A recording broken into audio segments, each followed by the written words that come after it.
make friends. 904Dadlife. Dean, what's up, buddy?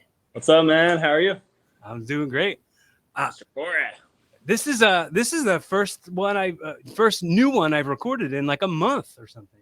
Sweet. So that's what I saw. I wanted to make sure I didn't miss anything. What do you mean? When I was looking, I was going back and checking back some pre-episodes because I hadn't heard any in a while, and I was like, let me see if anybody did. You were like, am I reaching out to this guy to record a podcast he doesn't do anymore? Yeah, no, not that it hasn't happened. Yeah, I was just on a trip, man.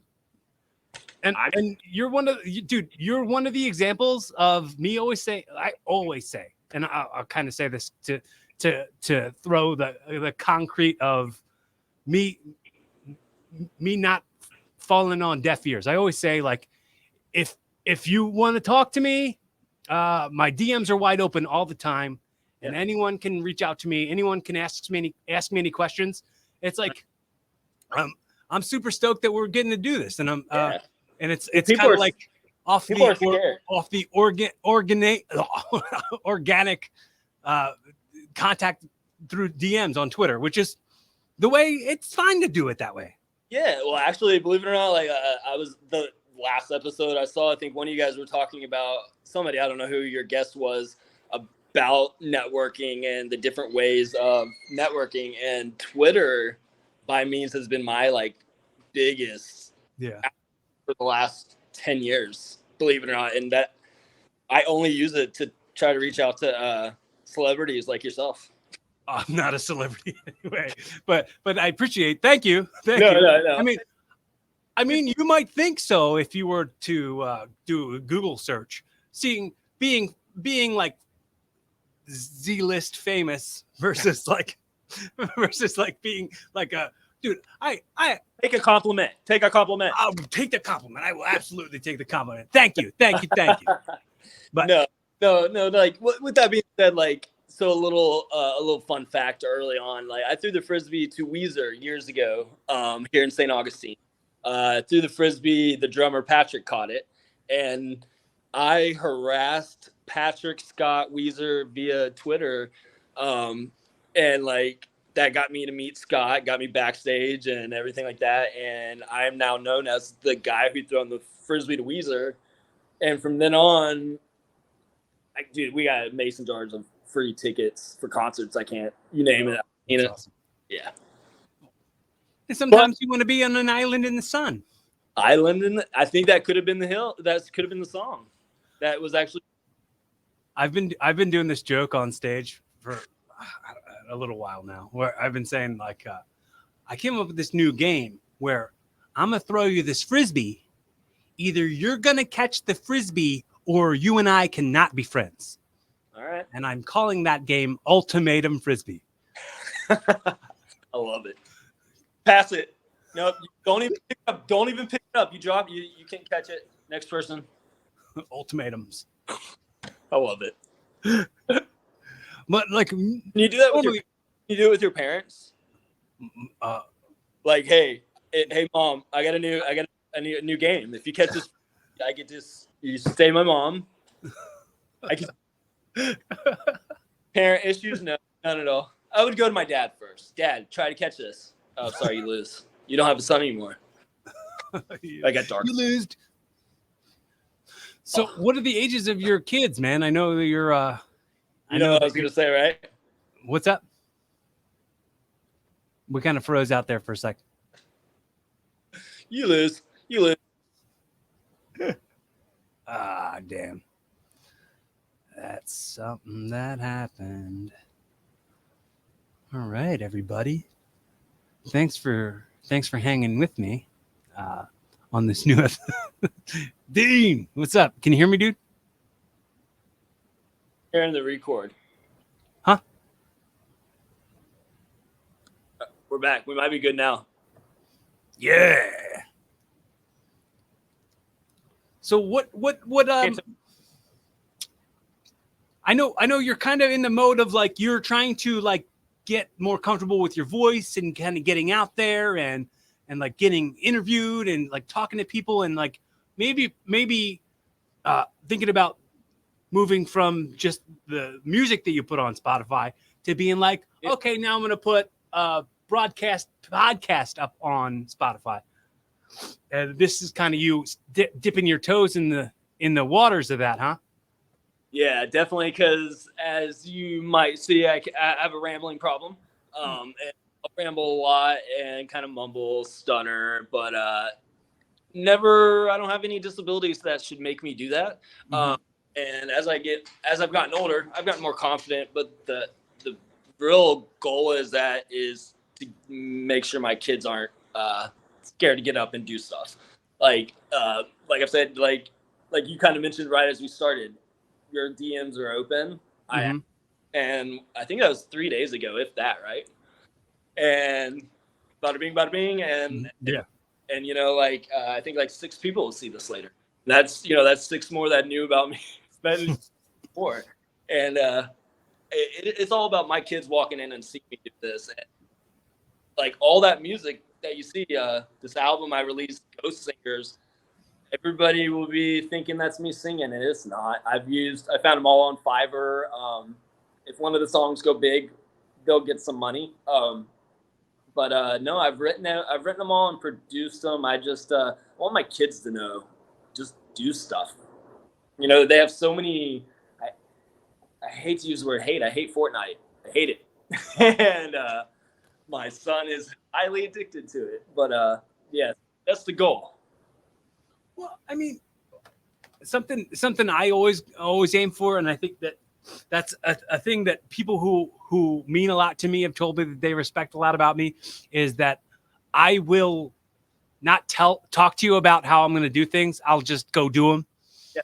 And that's kind of like a lot of people go like, oh, I one of these days I'll have my own show. One of these days I'll do my own entertainment. One day I'll do this. Like, you're one of those dudes who's just out there doing the thing, who's not advertising that you're gonna be something, you're gonna do something. You're out there just doing it, and mad really, respect. Yeah, not even knowing really what I'm doing. Yeah, funny story too about that. I actually got picked up for a job. When I started 904Dadlife, I realized the cost of t-shirts.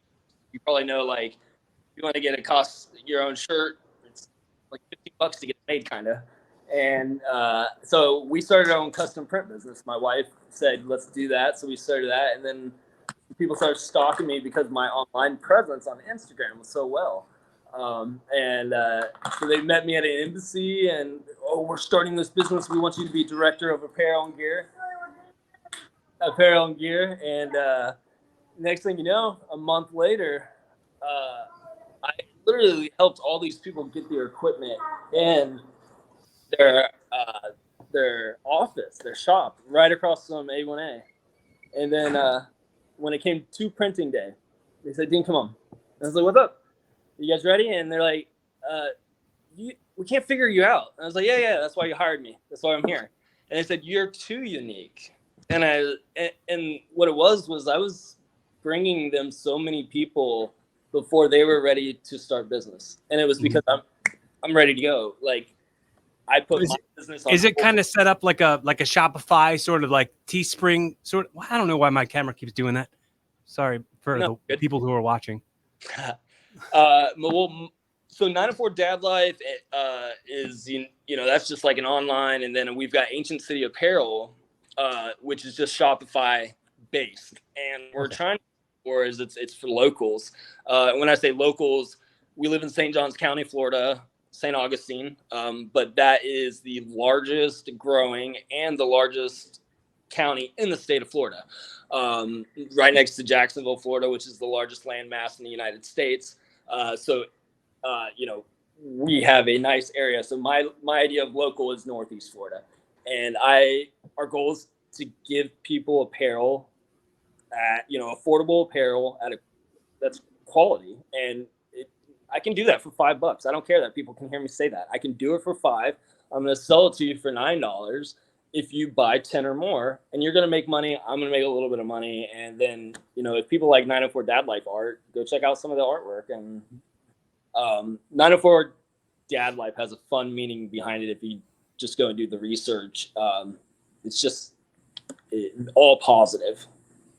All right, but what if I don't want to do the research? What if I'm talking to you right now and you can tell me the backstory behind it? We can do that, yeah. So 904Dadlife started with I quit drinking. How far back should we go? However far comfortable you are. Yeah. Okay. So I didn't like drinking. I'm gonna jump to age 16 real fast. That's 20 years ago. I broke my arm playing baseball. I was prescribed Lortabs. They got sick to my stomach. Jumped on the school bus. This guy Jimmy McLean. He said, "Hey, I'll buy those from you." I said, "Sick." My stepmom's got loads of these at her house. He said, "Write them down." So I wrote them down. Came into the bus, and when I say that I had every addict's name of drug choice on that list for this kid, I did. And so that was 16. I became a drug dealer, really not even knowing it, because I was running prescription runs for my stepmom, and then taking the pills out of the bottles. And, what she was prescribed for how little she was just as high as everybody I'm giving them to. And at this point, I was barely smoking pot. And I was just in it for the money. And I was so awesome at baseball. I love baseball. And then I got into surfing and smoking pot, which I still love to this day. I will never hate on those two things. And but one thing is, one of my friends was like, "Hey man, try some Xanax," and because I was selling them, I was like, "Nah, I'm good." And it was all because we were out of weed, and that's where the gateway drug of weed is like your stupid friends that are high on weed. I was like, and I was like, "Oh, this is just I kind of down. I'm chill." So let's go a few years later. That same lady presses charges on me because I was not just taking like 15 or 20 a week. I took 300 at one time. Same lady meaning the stepmom? My stepmom, yeah. So my stepmom, and I was, it was a felony charge of 300 Xanax, possession of narcotics without prescription. And then I think that's like grand larceny, theft or something. This was in 2005. So my stepmom dropped those charges. Thankfully, that was all insurance purposes. And then the great state of Florida picked those charges back up because they wanted to make an example. And which I can't blame anybody for my past. You will always hear me never blame anybody. You might hear a little trickle of blame here and there, or like, why didn't these people do this or that? Like, come to find out, my stepmom and dad knew I was doing this, and so they let a minor do this shit. So they were slightly enabling. Highly enabling. Well, I was being nice and saying slightly. Yeah. No, and my dad's retired now, so I can talk about it, and we don't speak for terms, but he was civil service firefighter, so I had access to my house 24 hours a day, every other day, solo, and my friends knew that. So we had a party house, and so needless to say, the state of Florida picked these charges back up. And I told the judge there in Okaloosa County to transfer me to St. Johns County, or I would end up in prison or dead. And he did that. And I slept in the car for about 6 months until I could afford to get an apartment, yada, yada. Man. So then I get married and have kids, work for the city of St. Augustine. That was in 2012. Got married 2013. So off and on there, I was drinking some Fireball whiskey. I think came in the game. Who doesn't love some Fireball? And after that, we did Fireball whiskey. And give me 1 second.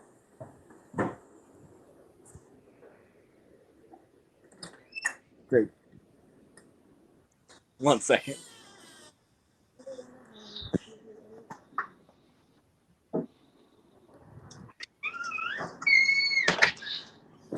So Fireball whiskey is very tasty. And it's like Big Red Gum, but a shot of whiskey. Thank you. And like if whiskey was Big Red Gum, That would be Fireball. And I don't understand why nobody else agrees. Like everybody says it's horrible that they can't stand it, but no, they're wussies. Thank you. So what I was doing at that point, so my daughter, I was a very highly functional just addict in general. My daughter was born in 2015 on the bathroom floor. And I delivered her. She was 3 weeks early. My wife was in labor all day, and she didn't know she was in labor because our son was so pre-planned that she just had no clue because it was go to the hospital kind of thing. Yeah. My body is so strong as a man. One day I took a sneeze, after my daughter was born, and I got the largest herniated disc in my back that the county had seen, and I was in surgery. So you got a herniated disc by sneezing? I sneezed. So I was washing the dishes. Oh, sneeze Louise. Sneeze Louise, literally. Like, how many Louises I met that were about 76 years old in physical therapy after the sneeze? I was the youngest guy in that place for so long because this guy is so manly. I was allergic to nickel as well. And that's a very low percentage if you go and check that out. And I think it's 5%. We weren't doing research, but so I had to go back into surgery.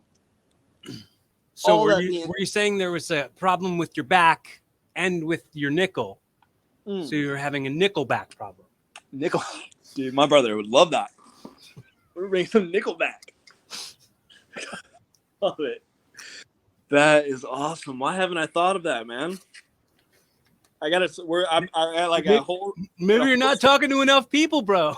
No, I got a song in that song just started. Nickelback. That's the title of the song. You just like have a picture of you holding your back and look at this photograph. Don't you see the staples there? Made out of nickel, yeah. Totally fucked my back. It's Nickelback, yeah. I'm just too much of a man for all this sneezing. All the sneezing that fucked my back. The nickel on my back led to the doctor wanted to prescribe Oxycontin, and at this point I probably had a lot of friends pass away from that, and I said no, don't want it, needed it. So my wife kind of controlled it for me, but that led to more Fireball because I didn't want the Oxy. It was like a self-medicating Fireball. Yeah, it's like I thought I could control. I'd never had a handle in my house ever. I was always at the liquor store getting my liquor on the daily, like they knew me. So 904 Dad Life, I got started pretty much with taking all the funds that were placed and all the energy from my head to drinking. I started writing children's books. After that, I've got 2 children's books. If you go look, Why No Means No, and it literally is because I said so. It is like one day this was with a sober, clear mind. Finally, when I was sobering up, and then I wrote cartoons, no tattoos, and it's a book kind of for kids to explain tattoos to them because I think you've got some. I've got a chest piece. And my daughter, specifically being the youngest, always looked at them wondering what they were. So, thinking they're cartoon stories, kind of like The Rock. I just got leg stuff. Just leg stuff. Okay. Just leg stuff. I don't got nothing. I don't got anything on the upper body because, I think it's a career maybe choice. Yeah. It's more about, the wrestling career. It's more about the first impressions made by fans who show up to shows. Yeah. I'd rather them judge me on my work, and how I manipulate their emotions as a wrestler, as a worker. I'm going to tell these stories with my body's work, not my body's art. Yeah. No, a clean slate. Like, I mean, I know exactly. It's kind of like dancing. I think just within the last couple months has been the first time any fans have seen my legs, because I always have big boots on, but I couldn't wear them when I had this fresh ink. Yeah. So I didn't wear them this last time, so people saw them, and I just got a text from my friend Zach, who's like, "Yeah, dude, start wearing your kickers again." And I was like, "All right." What's the ink, if you don't mind? Well, this one over here. This is the logo for my old tag team. Okay. So this was our logo that it's also on all my gear. Yeah. And this is just a lion mandala. Okay. And this one over here, what's that? Nothing negative so far. No, this is the same. This one right here. Me and my siblings all have this same one. Okay. And yeah. And I got like the turnbuckle from a ring. All just because meaningful stuff. Yeah, it's all just stuff that is only. And then I got a totem pole on the back of this leg here. It's like, it's like Tiki. Courage, wisdom, and humility. Nice. Yeah. Well, yeah. I mean, all that's good. At least, you didn't have anything like. Can I flip my camera? Yeah, you can. Oh wait, maybe you can't. Oh wait, let's see. I can do this. What leg is it on? All right. Can you see that? Yeah. So that's a little tiki guy, a little island guy, and he used to be smoking a joint. And if you see, it now says "boom" like a gun and a flag coming out. Mm-hmm. So I at one point wanted to join the Marines. Well, I've tried to join the forces of all kinds, and I had to turn that little guy into smoking a joint to saying "boom."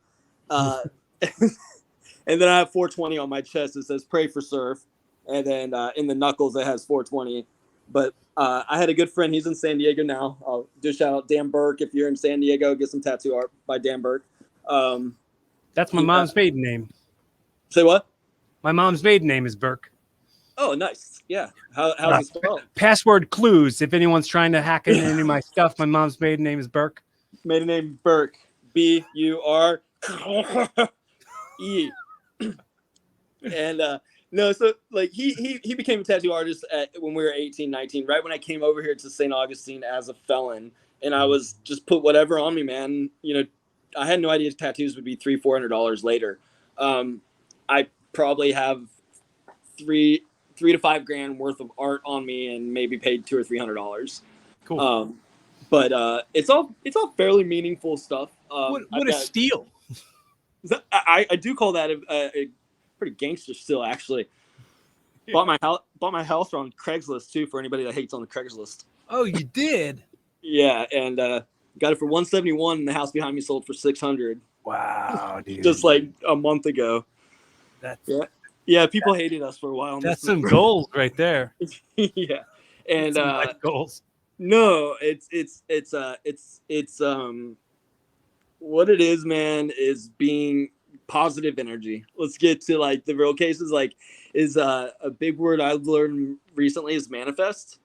It's I hate the sound of it because it sounds pornographic to me. Manifest. I don't know why. My wife gave the same look you just gave me is the look everybody and my wife like. Why do you? And maybe it's because I'm mad at myself for not knowing it for so long. But I've been manifesting for years for other people positively and for myself not even knowing it. But if you really reality is what you put out is what I'm learning. Reality is truly what you put out, and that's what I want 904Dadlife really for people to know. Like, all my crappy music that's out there is meaningful stuff just to get my kids to know you can write. I once heard Lil Wayne years ago in the Carter album rap about mayonnaise and mustard or something like that. And my mom's a huge Lil Wayne fan. She loves rap. And that's when I was like, you can You can rap about anything, and literally rap about anything. That song is about manifesting. Man, bam, right? Oh, so good. That was when I was younger. I was kind of skinny, and I had blonde hair and no facial hair, and people would always say that I looked like Legolas from Lord of the Rings. Okay, yeah. So me shooting arrows. Yeah, I mean, if somebody cooler you could probably pick out. Somebody cooler you could pick out. Not that I'm not gonna just on Lord of the Rings. What did you say? Legolas? Legolas is a handsome guy. He's real like he's handsome. You didn't say. I said cool. Didn't say it was ugly. I mean, Legolas was the coolest part of Lord of the Rings. Like when he was killing the shit out of all those elephants and shit. Oh man, that was rad. I don't remember much else besides him like killing the shit out of how handsome he was. What's that? How handsome he was. Yeah, not about how handsome he was, but yeah, that was the first time people were comparing me to somebody who was handsome. Before, I was thinking Hercules. I'll take it. I'll take it. I'll take all the compliments. Yes. No, I'm teasing. My wife, I feel bad because she stopped watching Harry Potter because I was like, Harry Potter's for dorks. It's just because I can't read that long. And that's, again, my defense mechanism is to, like, hey, you're a dork. Go read. And then tell me about it later. Dude, the amount of dork, like, it's like subtle dork. It's subtle dork for me. Like, because, like, pro wrestling is so dorky. And, like, all of the things that I'm into are so dorky, but they're, like, such a specific niche of dork. Oh, yeah. Like, I'm such a dork for stand-up comedy. I'm such a dork for pro wrestling. And, like those things don't get as much of a dork rap as, like, Harry Potter and Lord of the Rings do. That's true.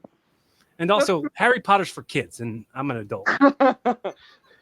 Harry Potter's for kids. I'm an adult. I'm a grown man. Look at my beard.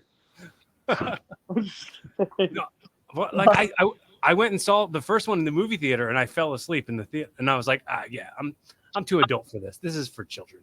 And I don't want to hurt people's feelings. That's how I feel with Star Wars. Like, I cannot stand through any of the Star Wars. I've seen them all in pieces, and but I've been that way with Lord of the Rings, Harry Potter, Star Wars, The Notebook.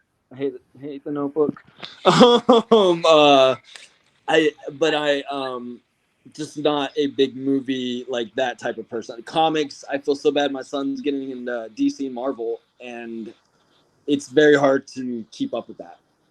Oh, I think the thing is, and I say this all the time, and I've been trying to, like, get the premise right to try to, like, do it on stage, but, like, my other friends who are comics are like, oh, it's too there's too many moving parts. You'll make a nerd mad or something. Well, the thing is, I think that the way that people say that, like, this is for dorks or that's for dorks or this is for dorks, no one talks about how football is for dorks. Oh, like, yeah. So many goddamn numbers. I gotta add 6 to the thing and then another one. Like, I can't do math that quick.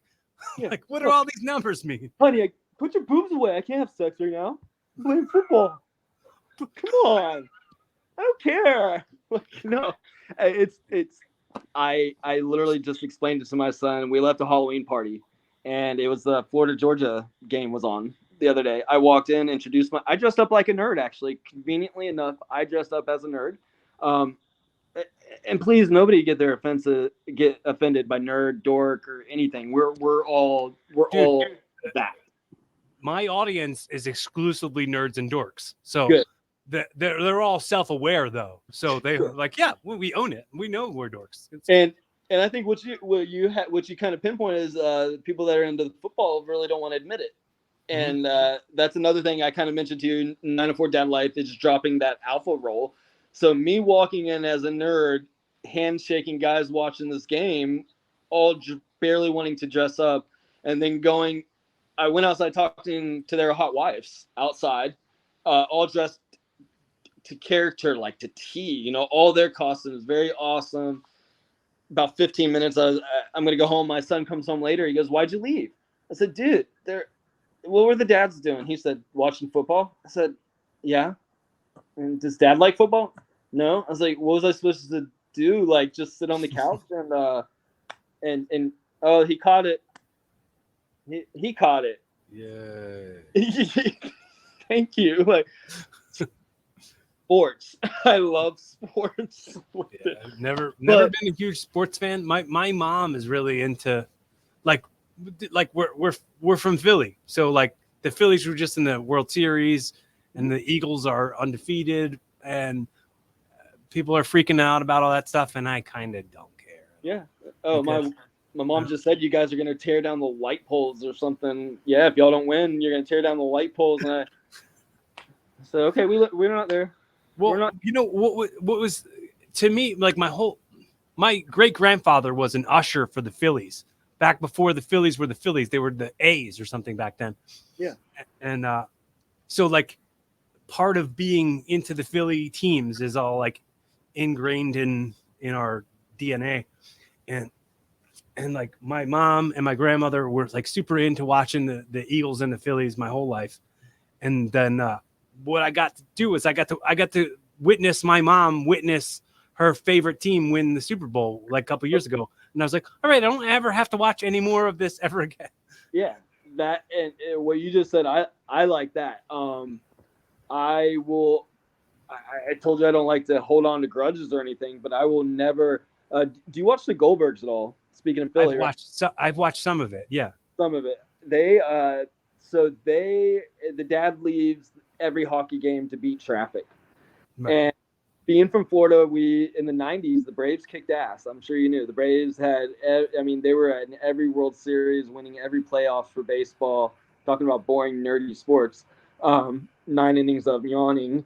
But they were in the World Series every year, and my dad took us. I got lost at one of the games, and he was so mad that we left, and I missed the Braves crowding the pitcher's mound and everything going to the World Series. They beat the Mets to go. That's one grudge I will hold on to. But like you said, because you probably saw it, you won't forget your mom. That right. Her smile and jumping and almost having a heart attack. That was super cool, and it's still even cool to like have that memory and have us have that conversation and her light up when she's talking about being able to see that. And around here, dude, it's like people have that final score from that game like on the back of their cars. People are like obsessed with it around here. I love that, but I forget what I said. No, it's funny. You're like.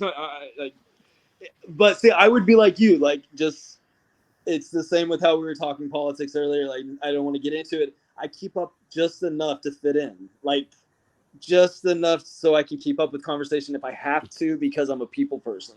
And if people person, people pleaser, if I got to please this person by a boring conversation, I can do it. I'll either be the worst person to be stuck in an elevator with or the best. Well, I fart a lot, so. Oh man, I could be the worst in the elevator. But I'll give you the Phillies though, because the Houston's are cheaters. Astros. Yeah, man. They did a whole bunch of line stealing at the last. They got their one World Series taken away from them. It's like.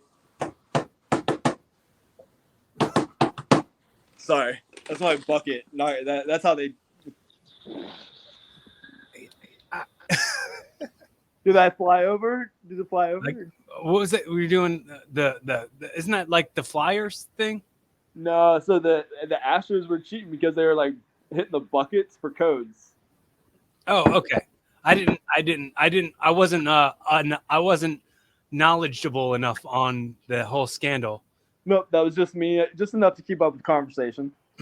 Now you can go in tomorrow with somebody and be like, I don't think the Astros should win because how they cheated last year with that bucket banging. Mm-hmm. I'll probably forget about it. Like, we'll try to make a reference to it later on in this conversation. I'll be like, I don't know, what are we talking about? I forget. Well, it's kind of like how you were like knocking on the bangos, how you start your show. Oh, the bongos. You're talking about the sacred drum. The sacred drum. So the Astros used the sacred bucket to win the World Series last year. Have you ever heard me talk about? I mean, talk about why I have this. I want to hear about it more. So, I'll let go to the ring with it, and I'll hit it before every show because my message is consistent, and I think like steady as the drum, it's consistent. So I'll keep beating my drum the way I beat my drum, and I don't plan on ever. I don't plan on like changing the way I do it to cater to any other kind of demographic. So just staying consistent in who I am, and the drum represents that. And when I do it, when I take it to the ring with me, it has to do with how this is like religion to me. Like I don't carry religion too much. I don't have any, but like this is the most sacred thing I do. This is the most like most like a sacrament to anything else that's going on in life. Yeah. That's like pro wrestling to me. I've been such a fan. Like you can't even say I'm a fan of wrestling. You can't say that I'm only a fan of wrestling. I'm more than that. I'm more like spiritually invested in what pro wrestling is. And that art form has molded me as a person for a long, long time. That's evolving. That's the part of it. It's gonna keep changing who I am. Yeah, no, you're a huge ambassador for what you love. And you just I mean, you can tell with everything that you say. I mean, you'd see it even just talking about it now, about it, don't take it wrong. It's as simple as a drum can bring it out of you of, how much you love wrestling. And people don't realize it until you just tell me like it. Well, let's go back. Let's go back to talking about manifesting here for a second. I know, right? Let's talk about manifesting a little bit more because, like, really, I mean, I've kind of been, I've had that in my life since I was a kid. Like, my mom used to.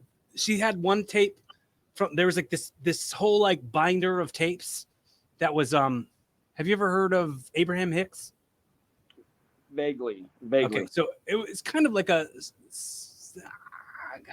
spiritualistic sort of like channeling for manifestation, kind of like changing the way you think so that you change the way your life is.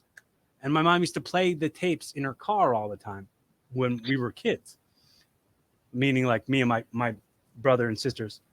When we were kids, she used to play that stuff, and then as it got more you heard of The Secret? You muted, so I can't hear you. What were you saying? I was shutting the garage door. For sure, yeah, I've definitely seen The Secret. Yeah, so like The Secret was kind of like an abridged version of what Abraham Hicks and like Think and Grow Rich. If you ever heard of Napoleon Hill, yes, that's more about like popping, like being able to manifest a little bit more by like turning your conscious thoughts into your like subconscious so that like it beats that drum, that drum beats in your brain, which then like sends that vibration out to attract to you what you really hold in your like will as what I want and what I need. And I think that a lot of it comes from like living as if. Nice. Living as if you already have the thing that you desire the most. Yep. And that's the hardest thing to tell is actually to tell yourself is, I mean, like you have to, like, I wake up daily. I tell my kids, like you wake up and sometimes you just roll out of bed and you got to wake up with, I'm going to fuck the world attitude.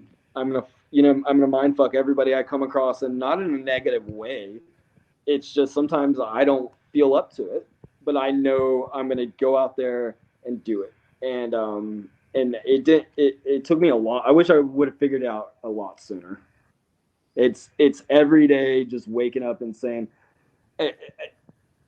dude, you wouldn't believe I own I own an apparel business out of my garage. You see it behind me. And for like $3 to $5 grand a month. And dude, I want an apparel business. You just do it. Go to GoDaddy. Come up with a cool name. Go get a heat press and a sublimation printer, and you start. And dude, you're gonna save a ton of money on your shirts. Well, like what I haven't really been spending any money on shirts. I used to get shirts printed at the printing place, but I just haven't done it in a long time.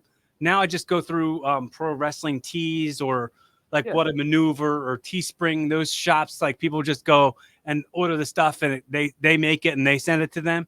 Yeah, but it's like what I get like $7 per month for that. No, that's the same with my Spotify. When I see my songs getting 35,000 streams, and then I go to my TuneCore and it's like you got $4. Sweet, cool. I'm a recording artist. That's or producer, whatever. That's sweet. But no, like the cool thing too is I just picked up a Cricut for the first time like a week ago.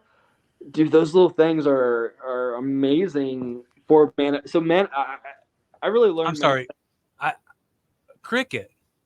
You got to know what a crumpet is to understand Cricut. Sorry, guys.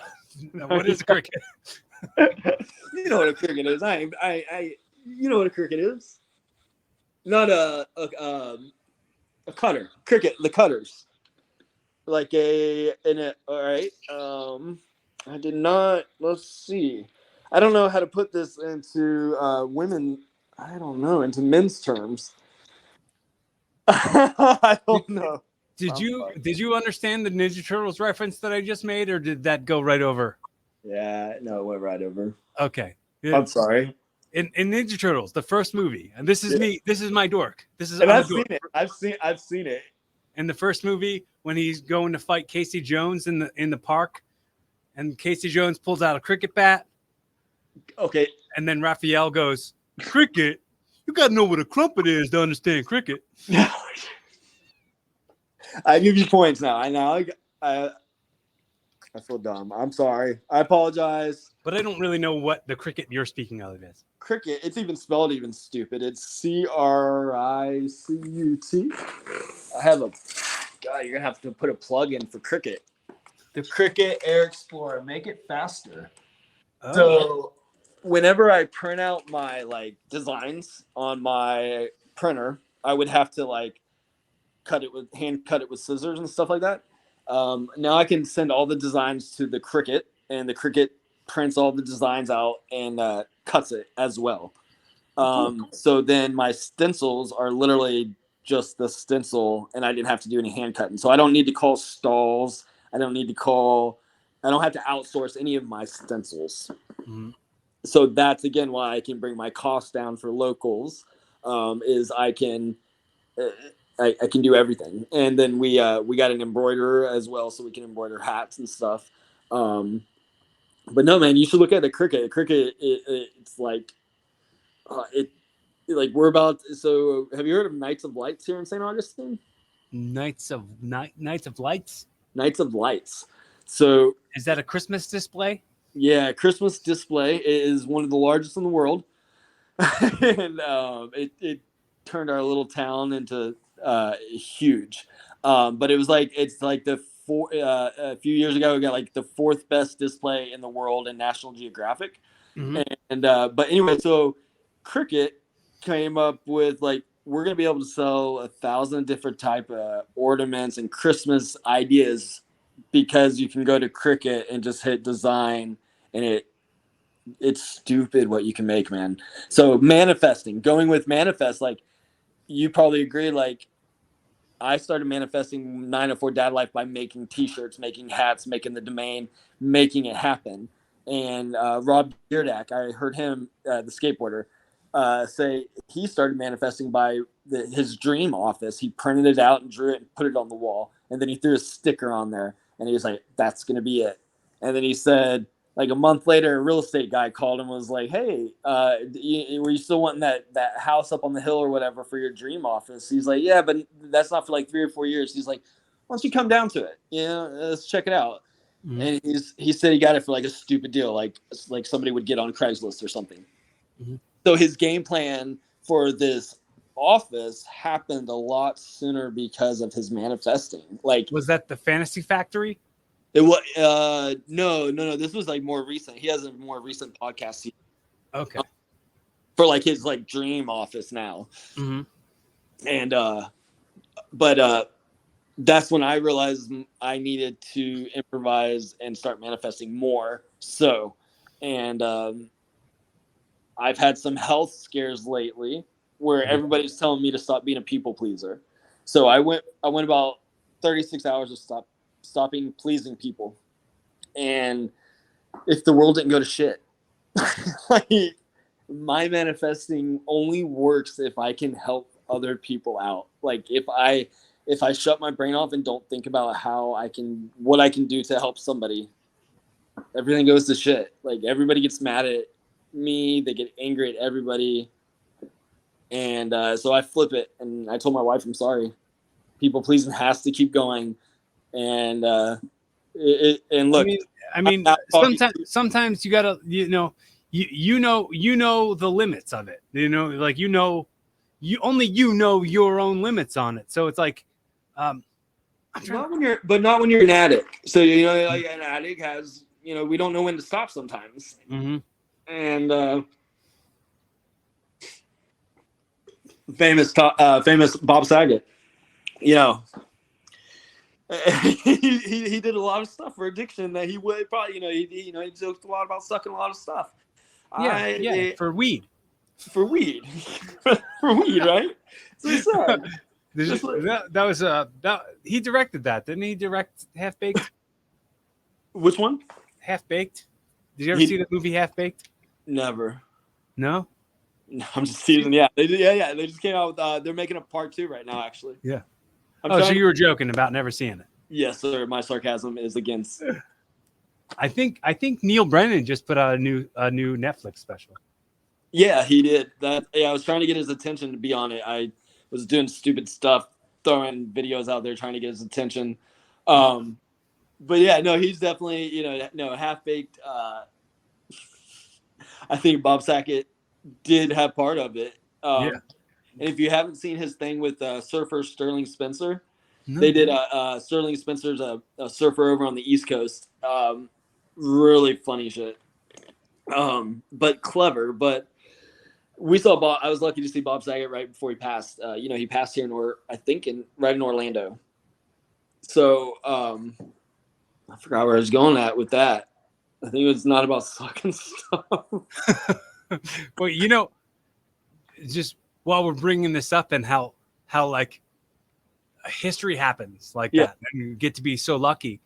I got to be so lucky to see Bob Saget on the same day. Where if you look on YouTube, you've probably seen this if you're into comedy like this. Have you ever seen the Bill Burr rant on Philadelphia?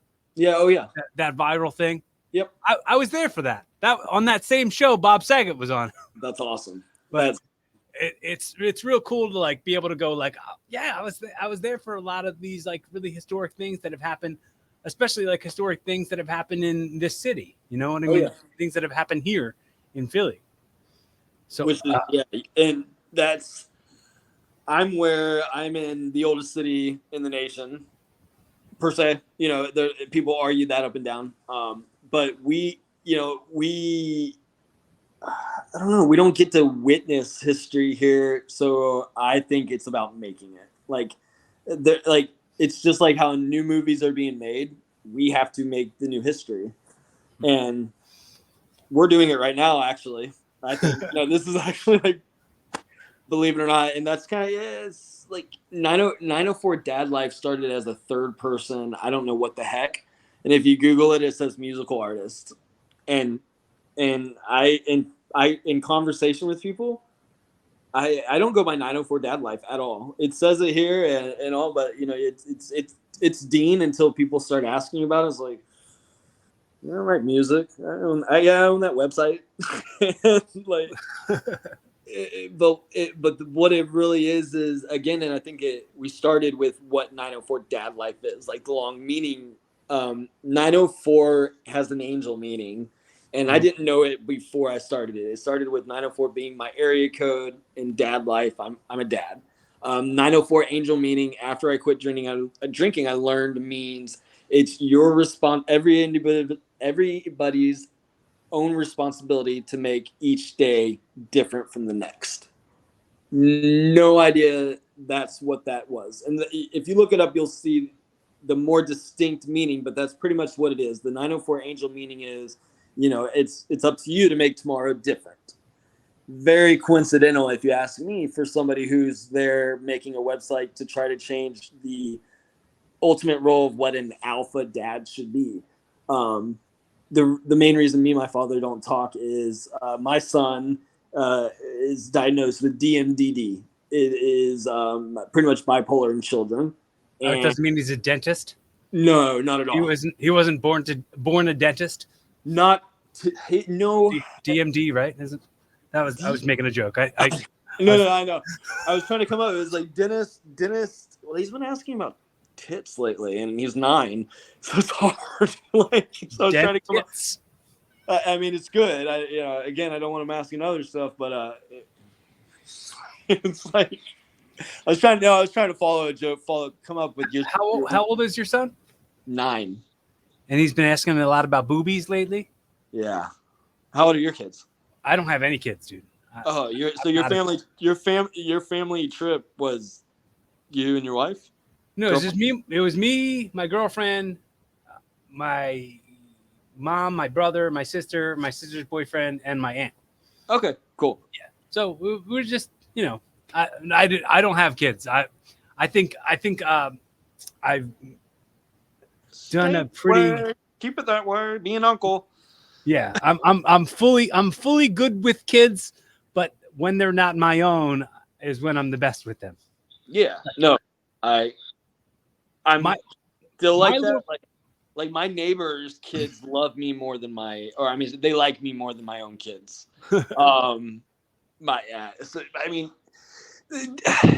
Kids are hard. They are hard. But they love you as much as they crap on you. Which makes it hard. There's an unconditional. It's kind of like having a dog who turns into a person. Yeah. It very much is like you give them whatever the hell they need and want, and then at some point, hopefully 18. I mean, I don't know. I have a different outlook, but at 18, it's like they pop up and know how to wipe their own ass. Mm-hmm. My kids are still not understanding that they don't have to tell me when they're going to the bathroom. Mm-hmm. I'm just glad you're going. You're 6 and 9. Do they scream, "Dad, wipe me"?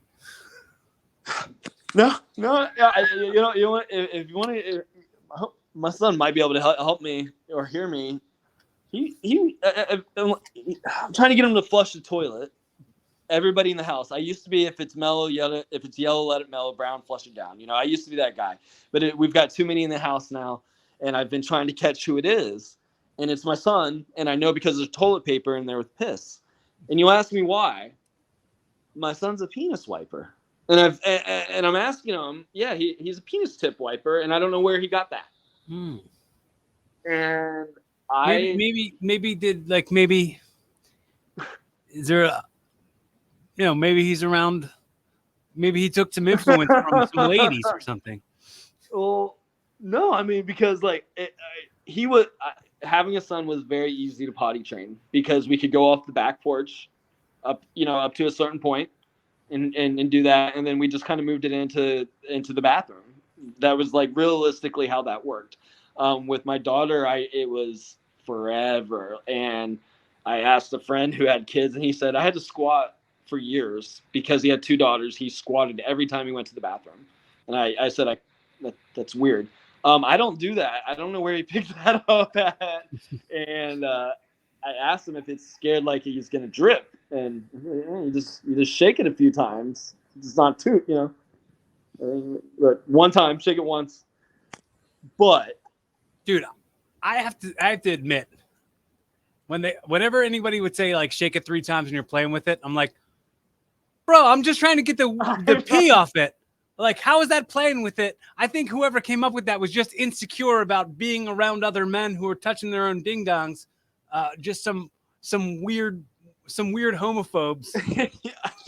I think you're right, because one shake does not do it. Nope, doesn't cut it. And I've told him, it's not like I've made in there like I haven't busted him. I've just like asked him like, dude, and he was like, yeah. I was like, why? Just like, but what just aggravates me is that it's the buildup of pee that's happening in there, and so much toilet paper that's being wasted. I don't know. Well, he wasn't bringing toilet paper out on the back deck with him. That's what I'm saying. I don't know where he got. I don't know where the kids pick up these tendencies. But going back to the thing, like his DMDD is bipolar in children. Mm-hmm. And I went to my father because 904Dadlife dropped the alpha role. Hey Dad, Bodie, he's back talking, does not want to listen. What did you do with Jason, my brother? Like, I remember a story when he went to Disney World, couldn't get him some ears, and he just pitched a fit. And when I say like bipolar in children, I mean my son spit in my face when he was 5 because he couldn't get cotton candy at a strawberry festival, and it's just escalated to now. Mm-hmm. He's a very strong kid, and but I went to my dad like, hey, what can I do? He said, sounds like you need to spend 3 nights in jail. I think you know what that means. Yeah. Just punishment, like just keep him in his room or something, right? Yeah, 90s punishment. Mm-hmm. with a black belt, and but that's not how I think we need to really go about it. You can't go about it these days, unfortunately. Like I said, my wife's an adoption specialist for the county. I've got DCF, right. Paranoia like crazy. Uh-huh. And we are phenomenal parents, and people can argue with me up and down about that, and I'll take them. I'll fight them about it. I'm the best dad anybody will come across, and I've gone through 3 psychiatrists, 3 psychologists to argue with me that they shrug like, yeah, we don't know what to say, and we don't know what to do with your son because people are wrong. People are scared to ask questions and scared to do their own research, and they're scared to go against authority, which to people, doctors are authority, just like police officers are authority. Like they're all people. They're all flawed individuals, just like all of us. But you need their signature for stuff, My signature is more valuable to me than some strangers. No, so for where I'm getting at is like for dad, you need for medications or even therapy. So to get like a certain therapy, ABA therapy, you have to have certain diagnoses for your children to get these. And I fought hard and did all the research to find this in my son. But what it is like, if I was already doing the advice my father did. I was trying to over alpha my son, and it was doing nothing because the kid's disorder is stronger than that, all it is going to make him not like me, just like I don't like Michael. Like, I'm only calling him my dad for the show's purpose, but when I walk inside my house, he's known as Michael. Like, he's not Grandpa Michael anymore. He's Michael, because he told me to beat the shit out of my son. And when I said, come on, you got to have better advice, he bowed up to me. And I said, hey, Dad, just relax, Like, I'm never saying you were a bad father, like, And he got so offensive because I asked him to drop his alpha. And if you might notice this sometimes, if you try to show emotions to a guy who's super alpha, try it the next time you're in the gym. Just walk up to the guy and be like, hey, how's it going today? What do you mean? Like, seriously, man, how are you? How's it going today? I complimented a guy on his pants once, and I almost got the crap beat out of me, literally, because I complimented his pants. And that's an issue, like, guys are I think the dudes don't get that toxic alpha shit with me very much. I wouldn't anymore. get it from you because I think you are. No, I'm saying a people prime don't example. feed that to me. Like people don't respond with things I say or do in a toxic alpha way because like I'm like too chill for it. I'm Exactly. too like it bounces right off and it for sure isn't going to affect me in any way. Like when the only time anyone's ever trying to be shitty with me is like road rage shit. When people honk at me on the road and I'm like, ease down, just calm down. We're all going to get where we're supposed to go. A big smile. Like my dad has my whole life told me, you're not my son. Not my son. There's no way you could be my son. Because I had emotions and I smile. Like I just have, if you don't know, it's like stupid smile on my face. I had a boss that said, man, you have a face that just makes people want to fuck with. And I understand it, but I love it because it makes people want to fuck with because it makes them get their anger, their tension out. And my personality is, if you haven't seen the sarcasm, I can take it. Like nobody will hurt my feelings as much as an older brother can hurt yours. You know, like I've been through it. I've been through way too much for some stranger to hurt my feelings. Where if it makes their day better to talk shit to me, go for it. Because I'll say something. You know, I'll pull one of those darts out that we were talking about. The fucking got That these whip. darts in the quiver ready to.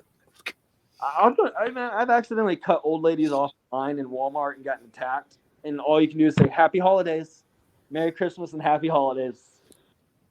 And It's a funny thing, and please tell me if you've heard it, and if you haven't, and you're about to hear it for the first time, feel free to absolutely use this. Yeah. You can say that you got it from me if you want, but if you forget to give me credit, cool, just use it. But I've always wanted to live the type of life where if I wasn't me, I'd wish I was. okay, And that's the type of life I've been living. So like whenever it comes to somebody like meeting me with a certain energy, I'll really just kind of like grab it and I'll be like, you didn't mean that. Like that's no, dude, that's awesome. You tremendously trademark that. Like if I come back, when I come back dead, I'm trying to come. You trademark that into a way of that is awesome. No, like if you can't tell how much I would like, I'm trying to absorb it. Is well, my mom said something today, the other day to me. It was like inside yourself, you live alone. And if you think about that, it's a very sad thing, but it's not at the same time. So my mom, like, once you're okay to live inside yourself alone, you can make yourself very peaceful inside. But if you can't be peaceful inside yourself, then you can't, then you're going to be an unhappy person. So kind of like what you just said, I truly believe what you just said. I want to come back as myself, a lot more handsome, maybe like, not Hercules, that dork you said. You want to look like me? Is that what you're trying to say? In a low key type way. In a low key way, Corey Castle is who I want to guess. Yes. Well, and if anybody has their way, that would be sooner or later, but I hope not.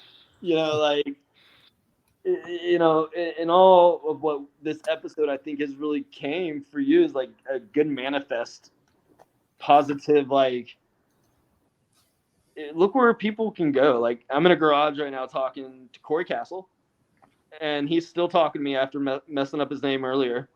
Calling him a dork multiple times, and the smile hasn't left your face, man, and I love it. Doesn't affect me. Your energy. Like, my name can be mispronounced or misspelled, and it's not going to be the first time that's ever happened. It's going to for sure be the 1,000,000th time that's happened to me, and I don't have time to take that stuff personally because, dude, I got so much.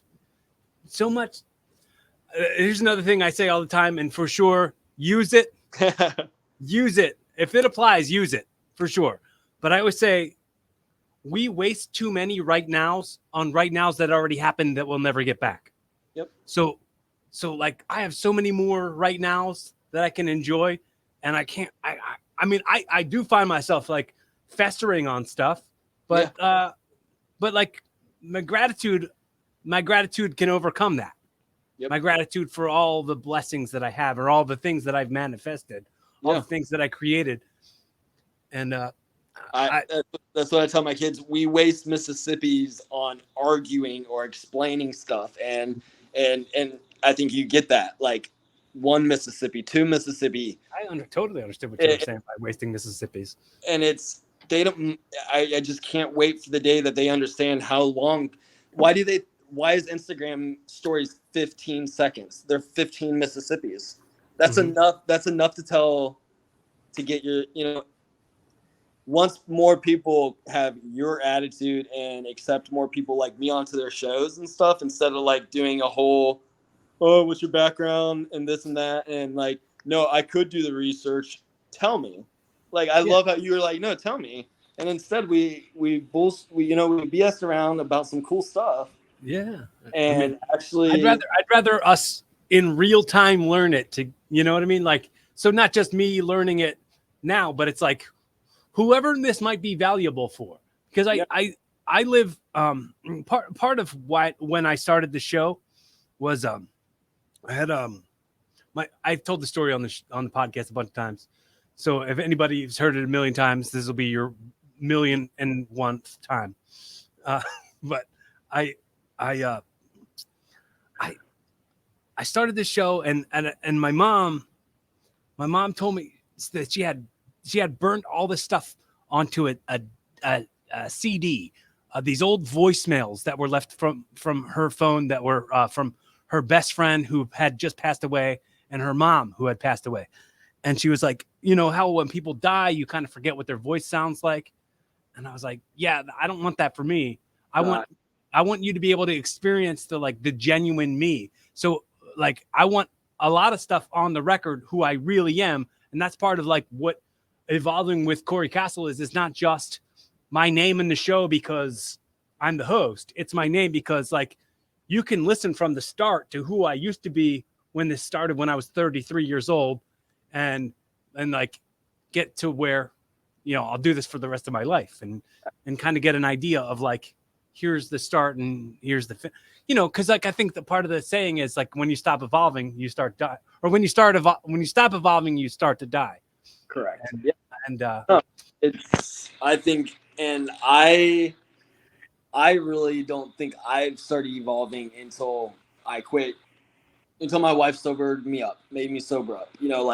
Like I said, in the past almost 3 years, I've published 2 children books, multiple, I put an album out, multiple songs, and just better outlook on life, like more positive outlook on, like, I'm actually living life.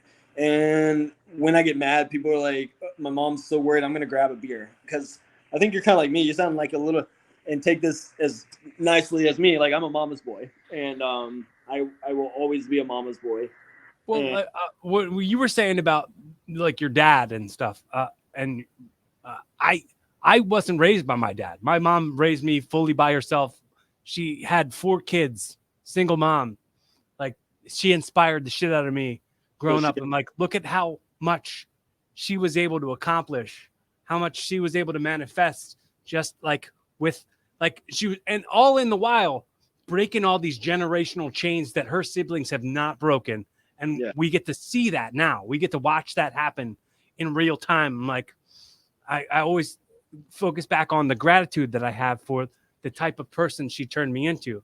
And it's a funny thing too, because like I will eventually, here and there, not very much, I'd say like once a year or something, I'll have a conversation with my father. Maybe once every, like, it'll be like, here's like 3 or 4 years where we didn't talk, and then we talk again, and we go, oh, we should do this more often, and then we don't. Yeah. Like, that's just the way it goes. And nobody's feelings are hurt. Right. And he'll he had a conversation, and I've probably brought this up on the show before, but this is like pretty super vulnerable, and he listened and I don't think I've even talked to everybody about this, but I had my mom on my podcast. My dad listened to that episode. Of course, right.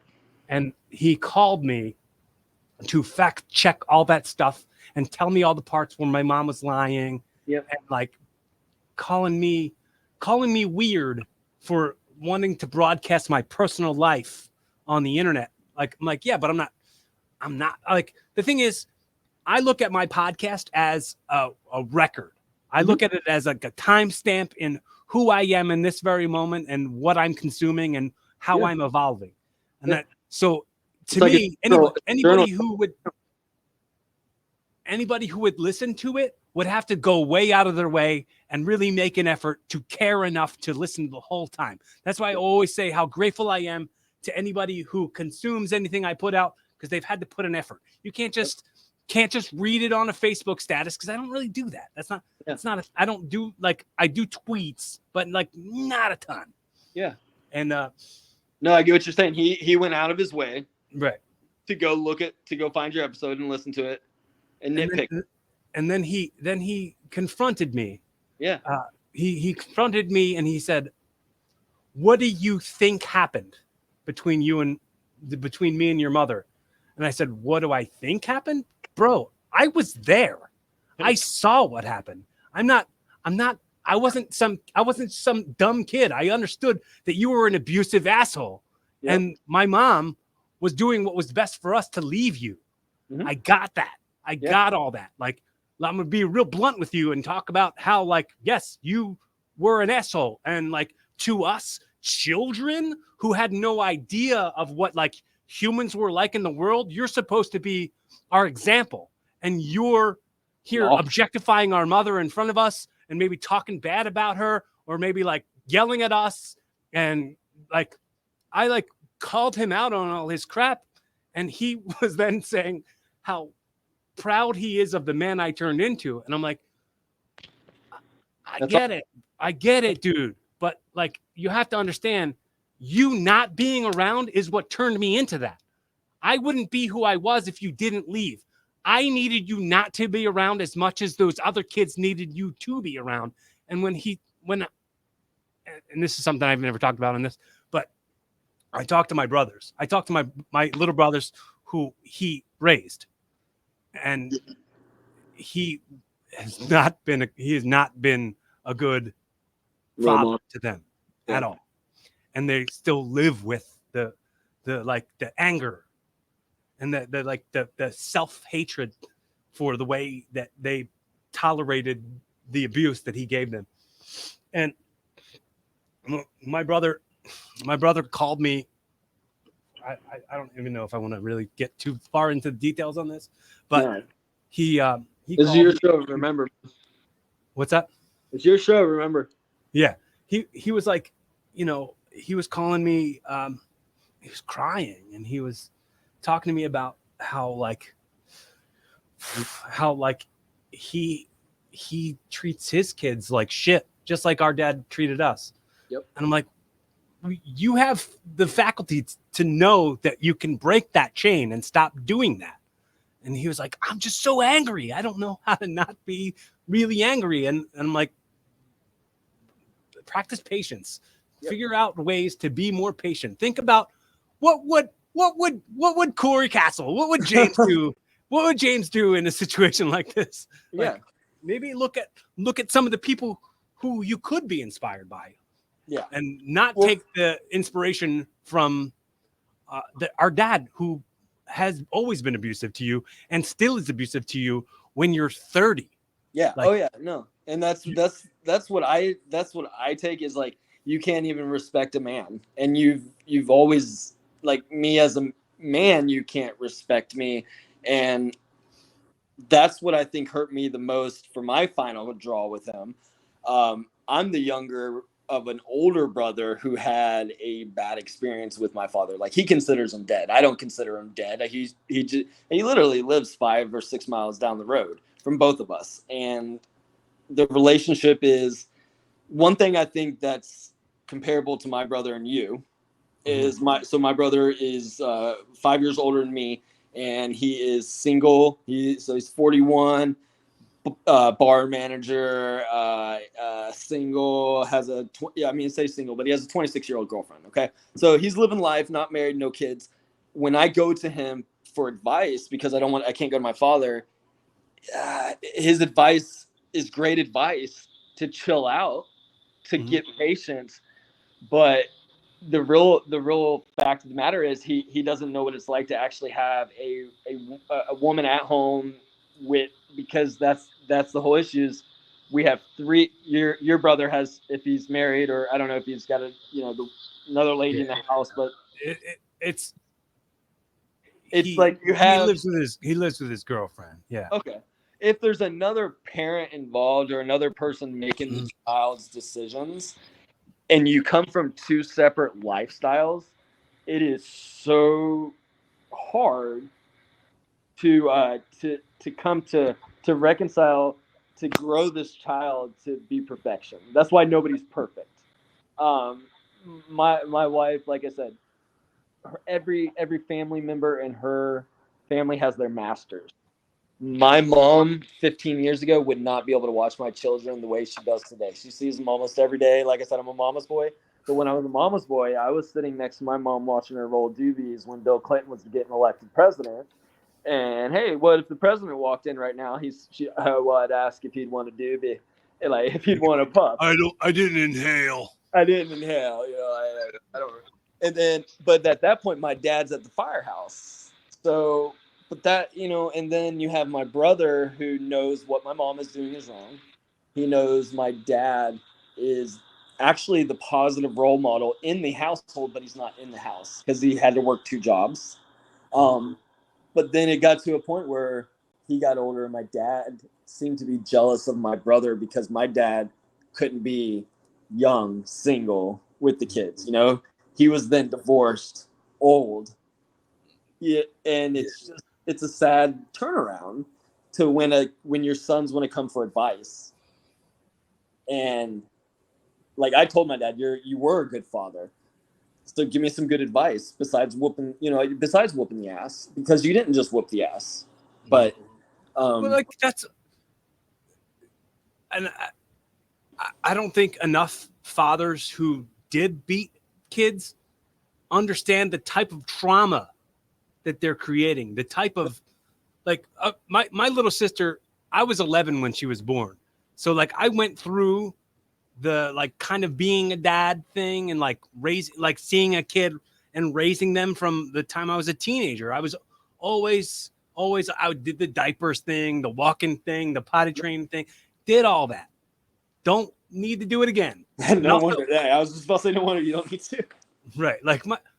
But then I also go into the fact that the type of person my sister turned into be, the type of person she is, I'm so proud of it. I'm so proud of her, and she's that way because of you.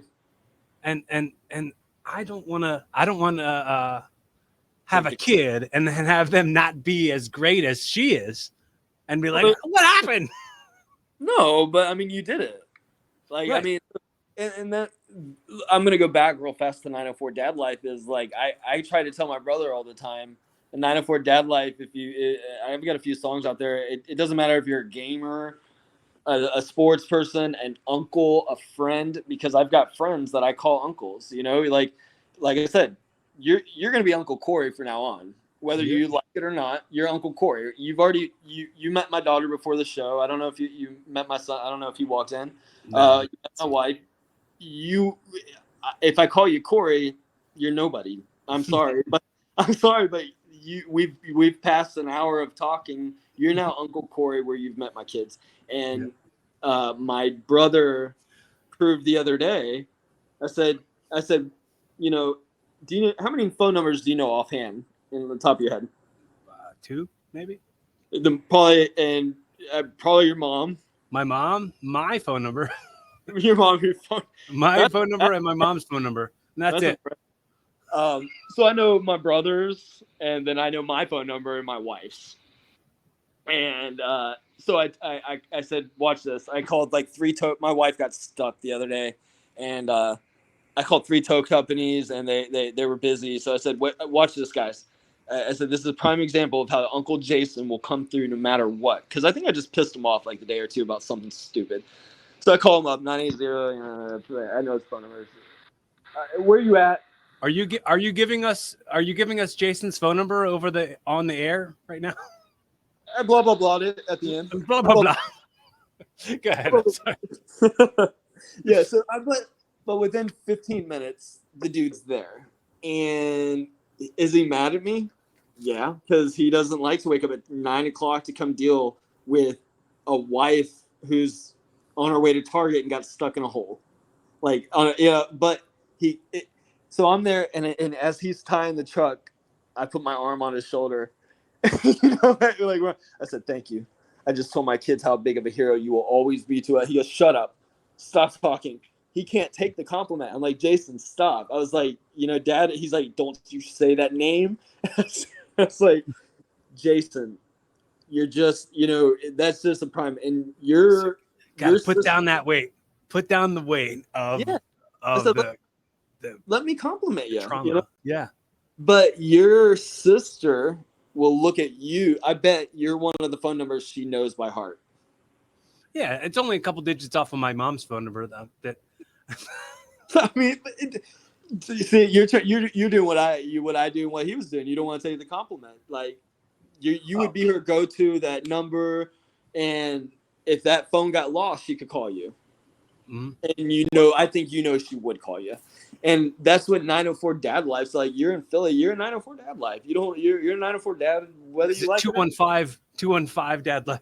Yeah, I mean, anybody. That was actually the main goal. Was like I was gonna have little hub shops all over the United States and get ambassadors for everywhere. But there's way too many area codes out there. Too many area codes.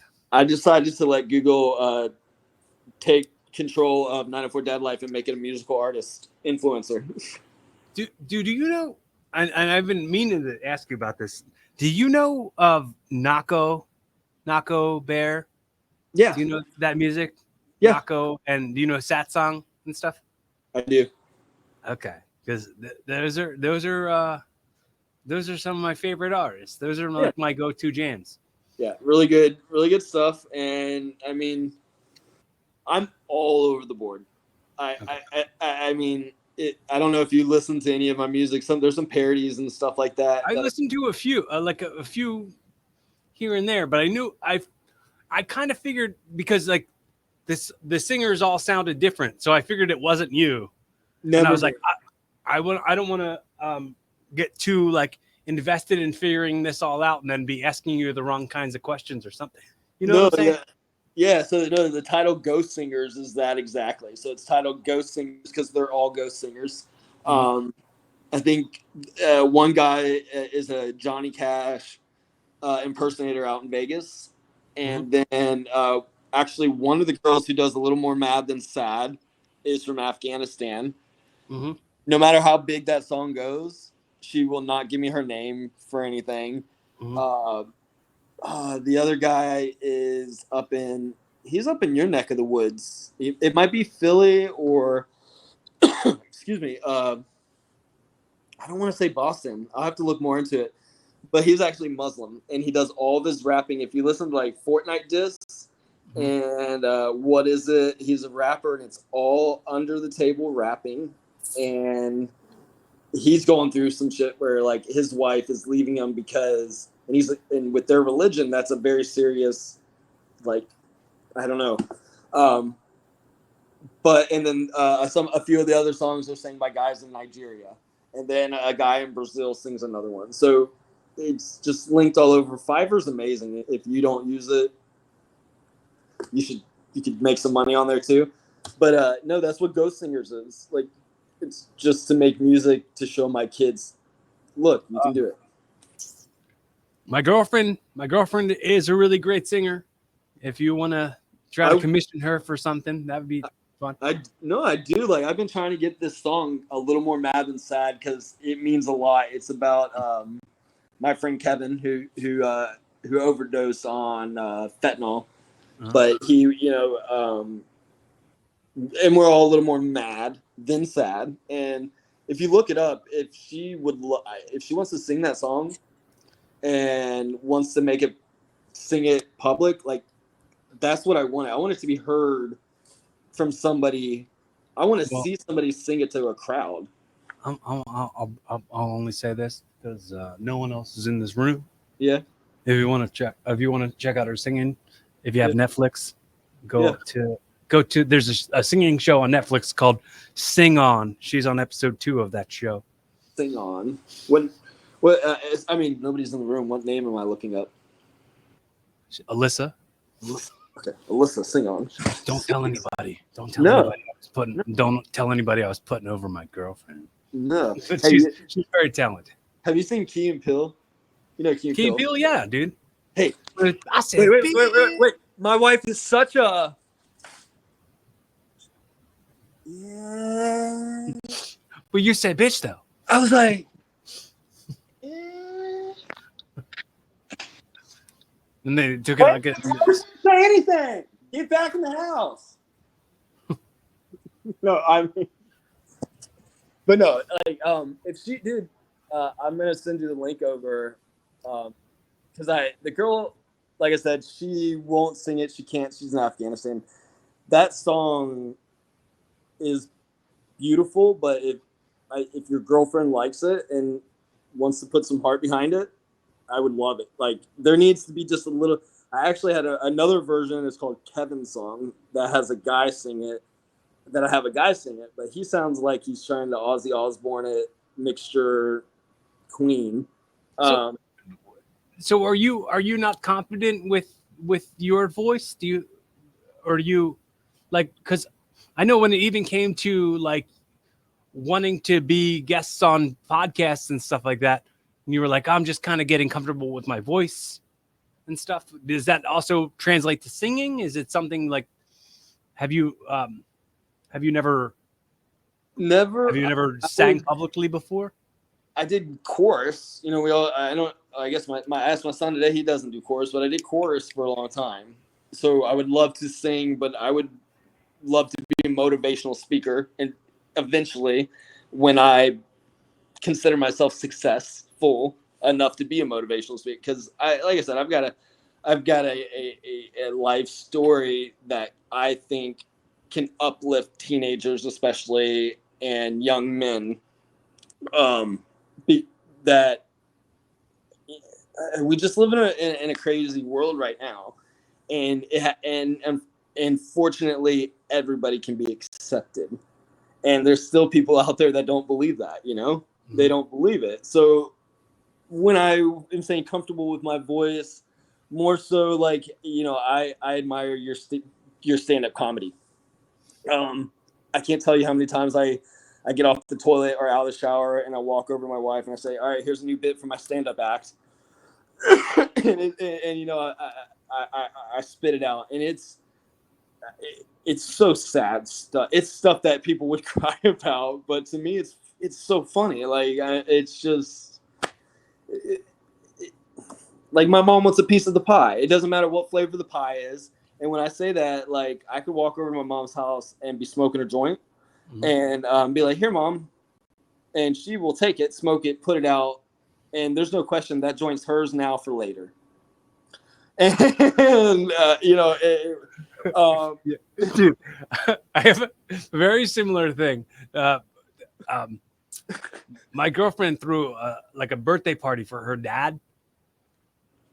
A birthday party for her dad last year, I guess, and I packed the cone up. I put it in a little tube, and I was like, I'm gonna go smoke this with her dad. Right? We were in the backyard, and I was like, yo, I got this for us to smoke together, right? And he was like, I'll just do it later, and he put it in his pocket. I was like, what did you do that? I was like, that was for us to do together. Yeah, no. Did you call him out? Or did you let him keep it? No, I was like, you know, just let me have a couple hits of that real quick, and you then put it in your pocket and smoke it later. All right, good. Yeah, because I'm at a point with my father-in-law. Me and my wife have been together like 16 years now, 10 married. But like, I'm at the point where if that happened, in the beginning, I would have been like, huh.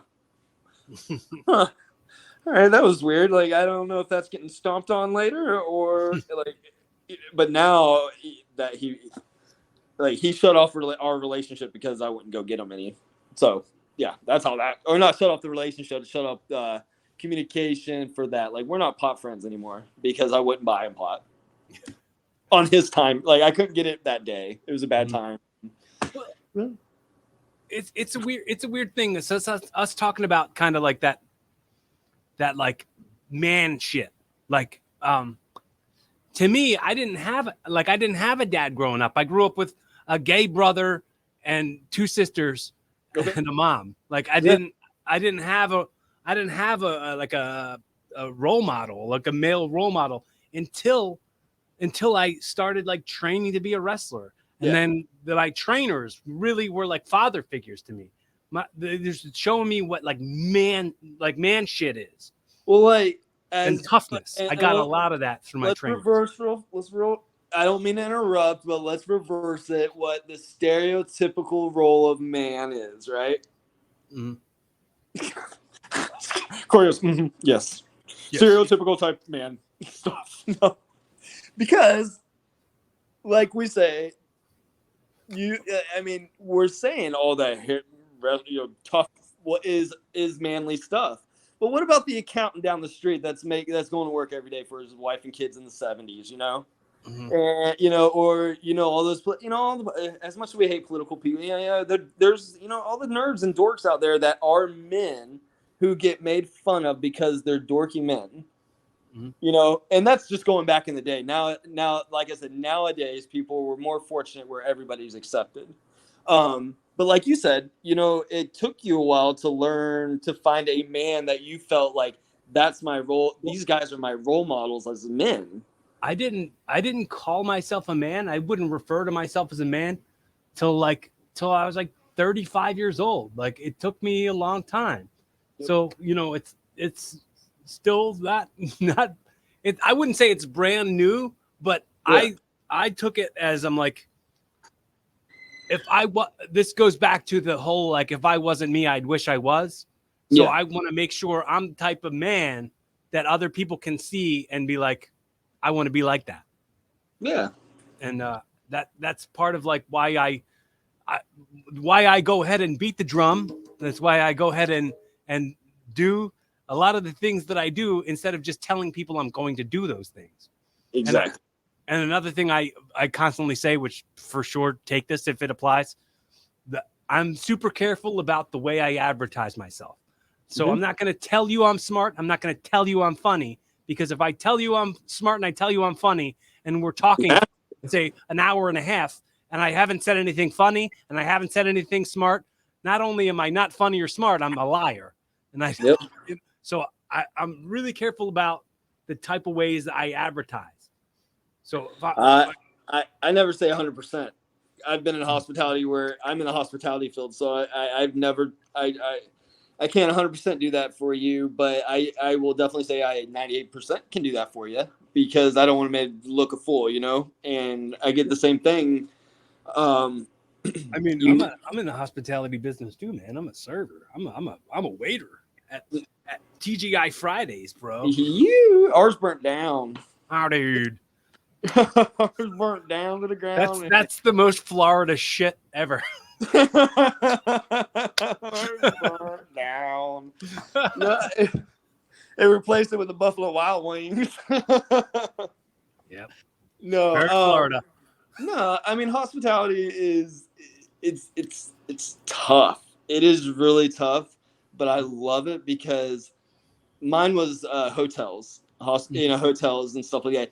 And if people are like, oh, this hotel doesn't look like the pictures, like, you hear shit from the kitchen, like, oh, you, like, as if you didn't cook the food to temperature for them, all you did was you went outside and smoked a joint and waited a little bit to get their food. So you can blame it on the chef.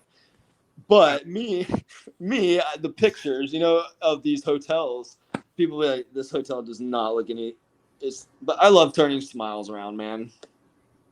It's just, that's what hospitality is about for me. And when people are pissed off and then they're laughing, It's awesome. Yeah, I mean that's part of like I think I don't when I'm like having tables or anything, I don't like go and tell people, hey, I'm a podcaster, hey, I'm a comedian, hey, I'm a pro wrestler. I don't tell them any of that stuff. So like I would rather, and this is like something really cool that I used to have that I don't have anymore. This coworker that I used to have who's been on the podcast, he would go up and be like he would go whisper to my table, be like, "Do you know who your server is?" And then Google Corey Castle and show them the results, and then they'd be like, "Oh," and then they got to come over and they'd like be like, "Oh my, what? Why are you working here?" And I'm like, "You understand that like being Do I gotta answer being this rich question? are two different things, right?" Yeah. Do I need to answer this question? Like, if you buy me dinner, I'll give you the real answer. Right. Why are you a server? Money, dude. Yeah, it's like, well, and this is an ironic story because when my wife and I first went to when we were first getting together, a waiter. I don't know if you're familiar with the band Evergreen Terrace. It's like Sounds familiar. I don't know. I'm not familiar, but I'm familiar with the sound of the name of very like screaming, some screamo, not screamo, screaming. But the lead singer Andrew, my brother was roommates with the band, and the lead singer was our waiter years ago.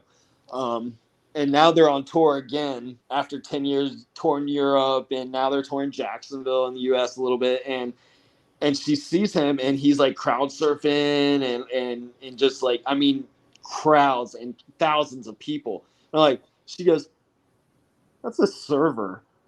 That's a server. All he does is serve food." I'm like, "What do you mean? Look at him. He is getting that he has got a stadium of people singing his music."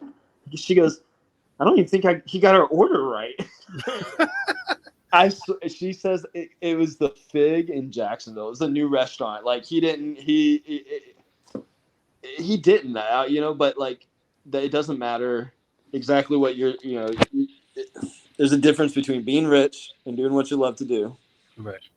And making people smile. It just happened. You might get rich making people smile, or you might get rich not. But either way, what if all of a sudden I was like, "Oh yeah, my goal is to be the best server there is." Like that's not my career. That's not my love. That's not my passion. My passion is every other thing I am. I throw some passion in it because like each table is like I get an opportunity to like make people smile or laugh, just like doing stand-up comedy. So like I'll try new jokes out. I got this one that I do all the time.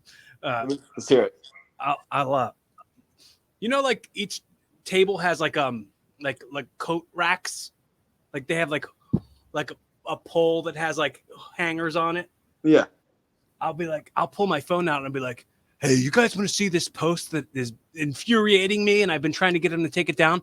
And I'll be like, "Yeah." And I'll start backing up and I'll back right into the pole. I'm like, "There it is.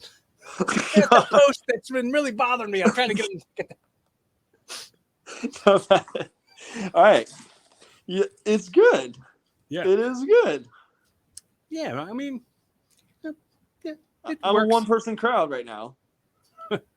I'm sorry. I mean, but it's hard. Comedy, that's what I admire you and what I was saying, like getting up.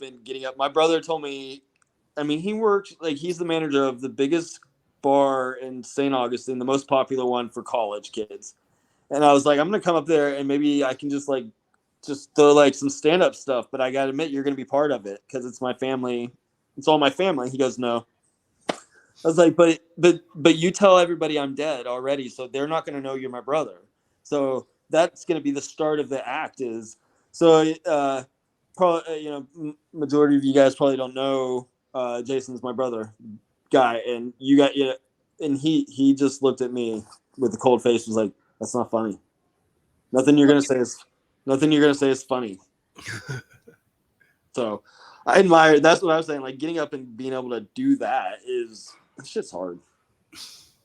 Well, I mean, I think the way to start is to start. That's the advice you're going to get from anybody who's ever trying to tell you like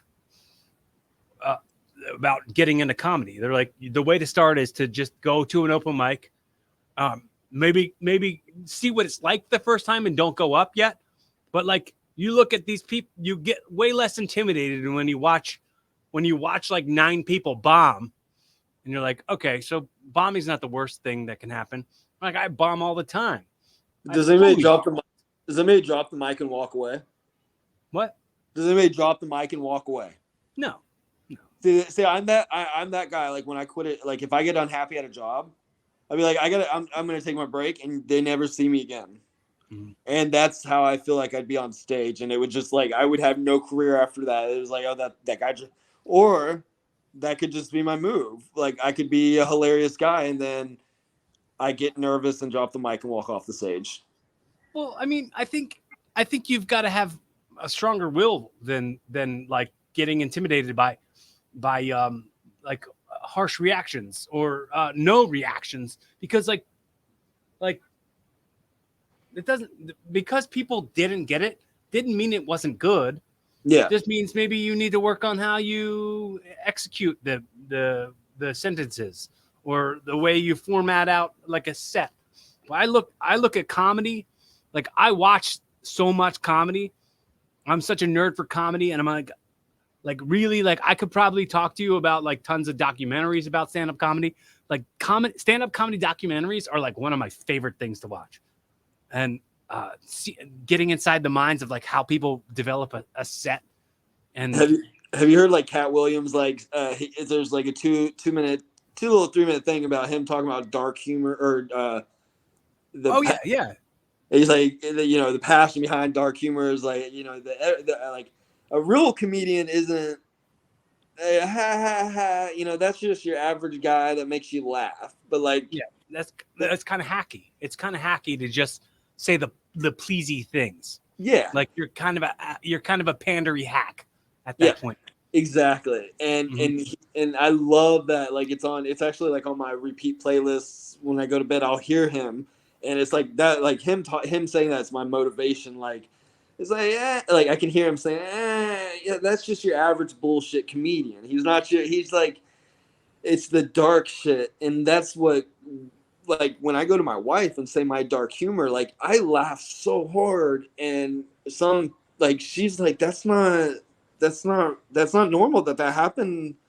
That didn't happen for me. Sometimes the people who know you the best aren't your key audience. Oh no, she's my worst critic for your jokes. Oh, like God. I learned that through trying to run shit past friends or girlfriends or my mom or my brother. Well, it's tougher with my brother. He laughs at everything I say. My brother. I'm sorry. I just want to be like, it's so funny, Corey. But that's just me being funny. Okay. Like I love everybody. And that's just, sorry, go ahead. I have this bit that I've been doing where I call out the mislead. Yeah. Where I'll be like, I got my brother this job where I was working at the time, and it was like an office job. So like there was like a chat screen on the computer where it said everybody's name, and then it added my brother's name. So we had the same first initial and last name. So everybody's like, "Oh, that's your brother? That's your brother? You got your brother hired? What's your brother like? What's your brother like? What's your brother like?" And every day people were harassing me about what my brother was like leading up to him starting to work there. And finally in the lunchroom, I was like, if you think I'm funny, wait till you meet my brother. He thinks I'm hilarious. Okay. All right. Like, that's a misdirect because you thought I was going to give him a compliment, but really it was me saying he thinks I'm hilarious. Yeah, I'm the funny one. I'm the funny one. He's the good-looking one. No, I'm the funny and good-looking one. Sorry. Yeah. My brother is, to believe it or not, he would say it's the only way I made it through high school. Like he was the popular. Hey, is Jason really your brother? Yeah, or is Jason gay? Because my brother was a high school track star who shaved his legs, and was best friends. His best friend was gay, and that was in the 2000s. You know, I don't think everybody was open then, in the late 90s, 2000. Yeah, dude, I understand it. Like fully going back to, let's like circle back. This is cyclical as hell. Yeah, but when I had that like, let's be real, harsh conversation with my father, he said to me, like, how come my oldest son hates me? And I said, he doesn't hate you. You don't exist to him. You just don't. But because, okay, think about how much your dad sucked when you were a kid, right? Now imagine, well, and he was like, okay, yeah, I understand that. My dad did suck. Like him and his brother, they act like their dad never existed. They like don't have pictures of him in their house. They don't like him. They hate his guts. And I was like, that's not the way my brother is. Imagine like how much you didn't like your dad. Now on top of that, think about if you were like confused about what you are, and like it's not as socially acceptable, and you're constantly making homophobic jokes, and he's uncomfortable about who he is. Now imagine you're 12 years old and you think you might be gay, but your dad says faggot every other word. Like what do you, he's it's not that he hates you. Yep. He just realized you hated him so much that it'd be easier to act like you don't exist than to feel the resentment and the hate from you for who he is. Because not only did you talk to him like shit, or you like said homophobic stuff back then, but then you'd say homophobic shit about him to other members of our family, and you didn't think that shit would get back to him. Yeah. Like what the fuck? Why do you not? Like, you're lucky that he doesn't think you're dead, or doesn't talk shit or anything. Just the non-existence is him being nice. But I mean, like they've talked again since then, and everything's fine. But like, have you seen the Adams Project? The Adams Project. Adams Project. Ryan Reynolds movie. Yeah, on Netflix. Yeah. So there's he tells the story. Oh, is it? It's not that. I'm sorry, it's not that one. It's the one with The Rock. Red Notice. Oh, okay. Yeah, I didn't see that. All right, see Red Notice. He's talking about a story about his dad. Is like, I know you stole my watch. Where's my watch? And Ryan Reynolds is like, he didn't take his dad's watch. His dad didn't talk to him for like a year and a half, 2 years. Shows up at the dinner table one day and has the watch on his wrist. He says, "How are you?" And like the movie, like if you can just find that part of the movie, it's like gut wrenching. And Ryan Reynolds is explaining to The Rock, like, you know, I know it's just a movie, but like part of it is just like the dad didn't talk to him a year because he thought he stole his watch, and because when he found the watch, it was just tucked away in his desk, and so he found it and didn't apologize or anything. Just was like, "Hey son, how was your day?" You can't fucking do that. You have to acknowledge you were wrong. You have to acknowledge you're wrong and apologize for shit. Or you know, but being so unaware that you can't take accountability for shit you should really take accountability for. Yeah, you have to walk away from people like that.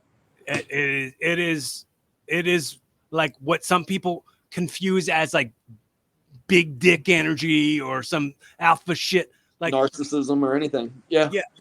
Like there's a, I have a bad issue saying my wife and son have no empathy or no compassion. It's a big word, empathy especially.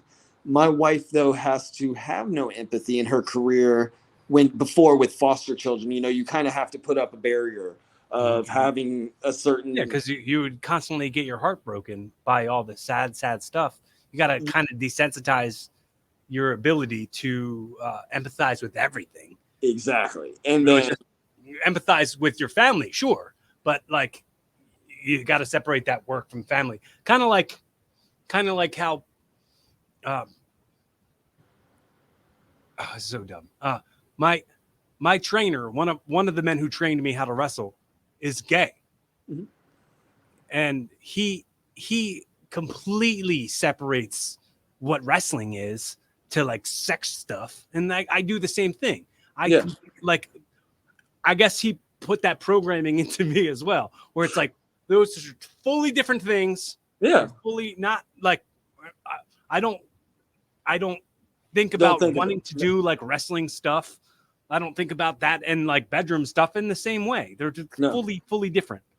But like that same thing with what like turning that part of it off just for the professionalism of it. And that's how I compared it to your wife's job. Yeah. Oh yeah. No. And that's exactly what it. I mean, well, my sister wouldn't let a male gymnasium coach my niece because he had to touch her in that waist regional area. I called her crazy. You're crazy. Like, she's crazy. You know, like, how else could this gay trainer teach you appropriate maneuvers, you know, without touching you in spots that are, you know, physical. So if anything,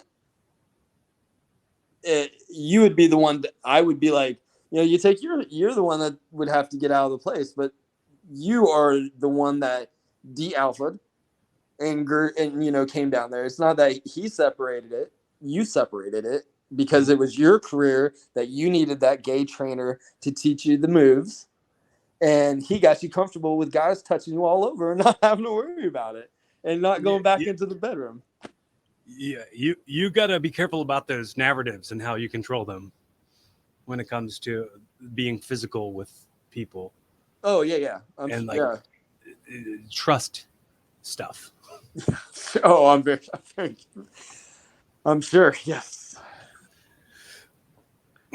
But I want to ask you just a couple more things, just a couple more quick things, and then I'll send you off into the sunset with a hot dog and a handshake.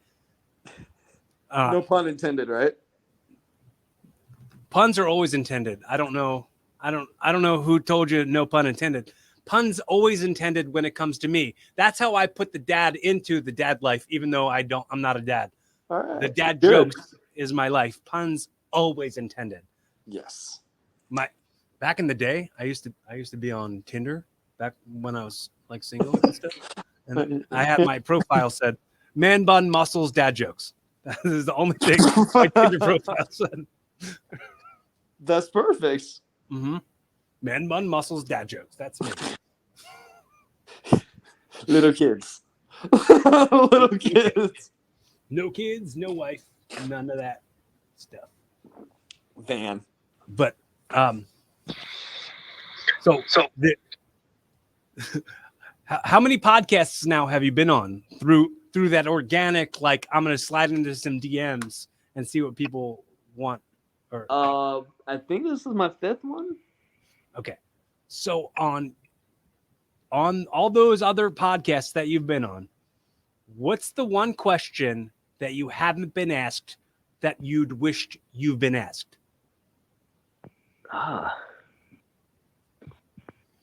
What's my goal with the 904 Dad Life? Okay. So what's your goal with the 904 Dad Life? Well, now that I have it as a musical artist, you know, I want those songs to get out and inspire people and actually get some people to sing those songs that can sing and get them out there. And coincidentally, I think this might have helped that. Yeah. You know, and so the big goal is, like, I really didn't know what the heck 904 Dad Life is. Nobody really knows what it is. And right now is like where I'm like narrowing it down to what I want it to be. And what I want it to be is to motivate people with whatever they think will literally motivate it. Like, 904 Dad Life is a third person aspect for anybody. Anybody can use it. It's weird. Like, I mean, like, I can't explain it. And I think that's the best way to explain it, is that it's a third person aspect. Do I run the domain? Yeah. But, like, you know what I'm thinking about? I want to lend you something more, and you can use this for sure, because I think you might. Like, I will. So, like, you know how Samuel L. Jackson says mother all the time? Oh yeah, yeah. I got you. now say that, but instead of saying mother effer, I'll say manifester. Like, oh, it's the one that says bear mother manifester on it. Mother manifester. Who are you talking to, manifester? Manifester. Well, like I mean, I became. It's stupid because I have to mention around 904 Dad. Like when I when I go to make some connections, that they're like, how do I know you? I'm like, I don't know, and they're like, no, I've seen you on Instagram. They're like, maybe 904 Dad Life, like because. Literally, I try to post local. Like when I see local stuff going on, local photography, anything, we take selfies of people, we take pictures and tag people all day, food trucks, stuff like that. I just like that's what a tagline is what I do need to come up with because I don't like 904 Dad Life. I'm sorry to say it, but it's not that I don't like it. My wife doesn't like it. She hates 904 Dad Life because she hates that I've been out here for almost 2 hours talking with you. Why? No, because she doesn't know what 904 Dad Life is. And she doesn't realize that, the 1,000 clicks on the website a day that it gets or anything like, to me, it's making her husband happy and it's making somebody like, I mean, people are clicking it for a dang reason. And the 904 Dad Life is hard to comprehend what it is. You're building bridges, man. You're building bridges so that it'll all make sense. That's what I try to tell people. A big thing I say is I'm a connector, and like you just said, you're building bridges to I just want to connect, and that's when I will be successful enough. Like I will be successful when somebody can walk up to me, say something, and I know a person to give it that I can be like, oh, give me a minute, bam, here you go. Like I truly want I've answered a question recently that somebody asked me is like, what is one thing you really want people to know? Is I honestly don't need money to make me happy, but I do know money is the key behind happiness.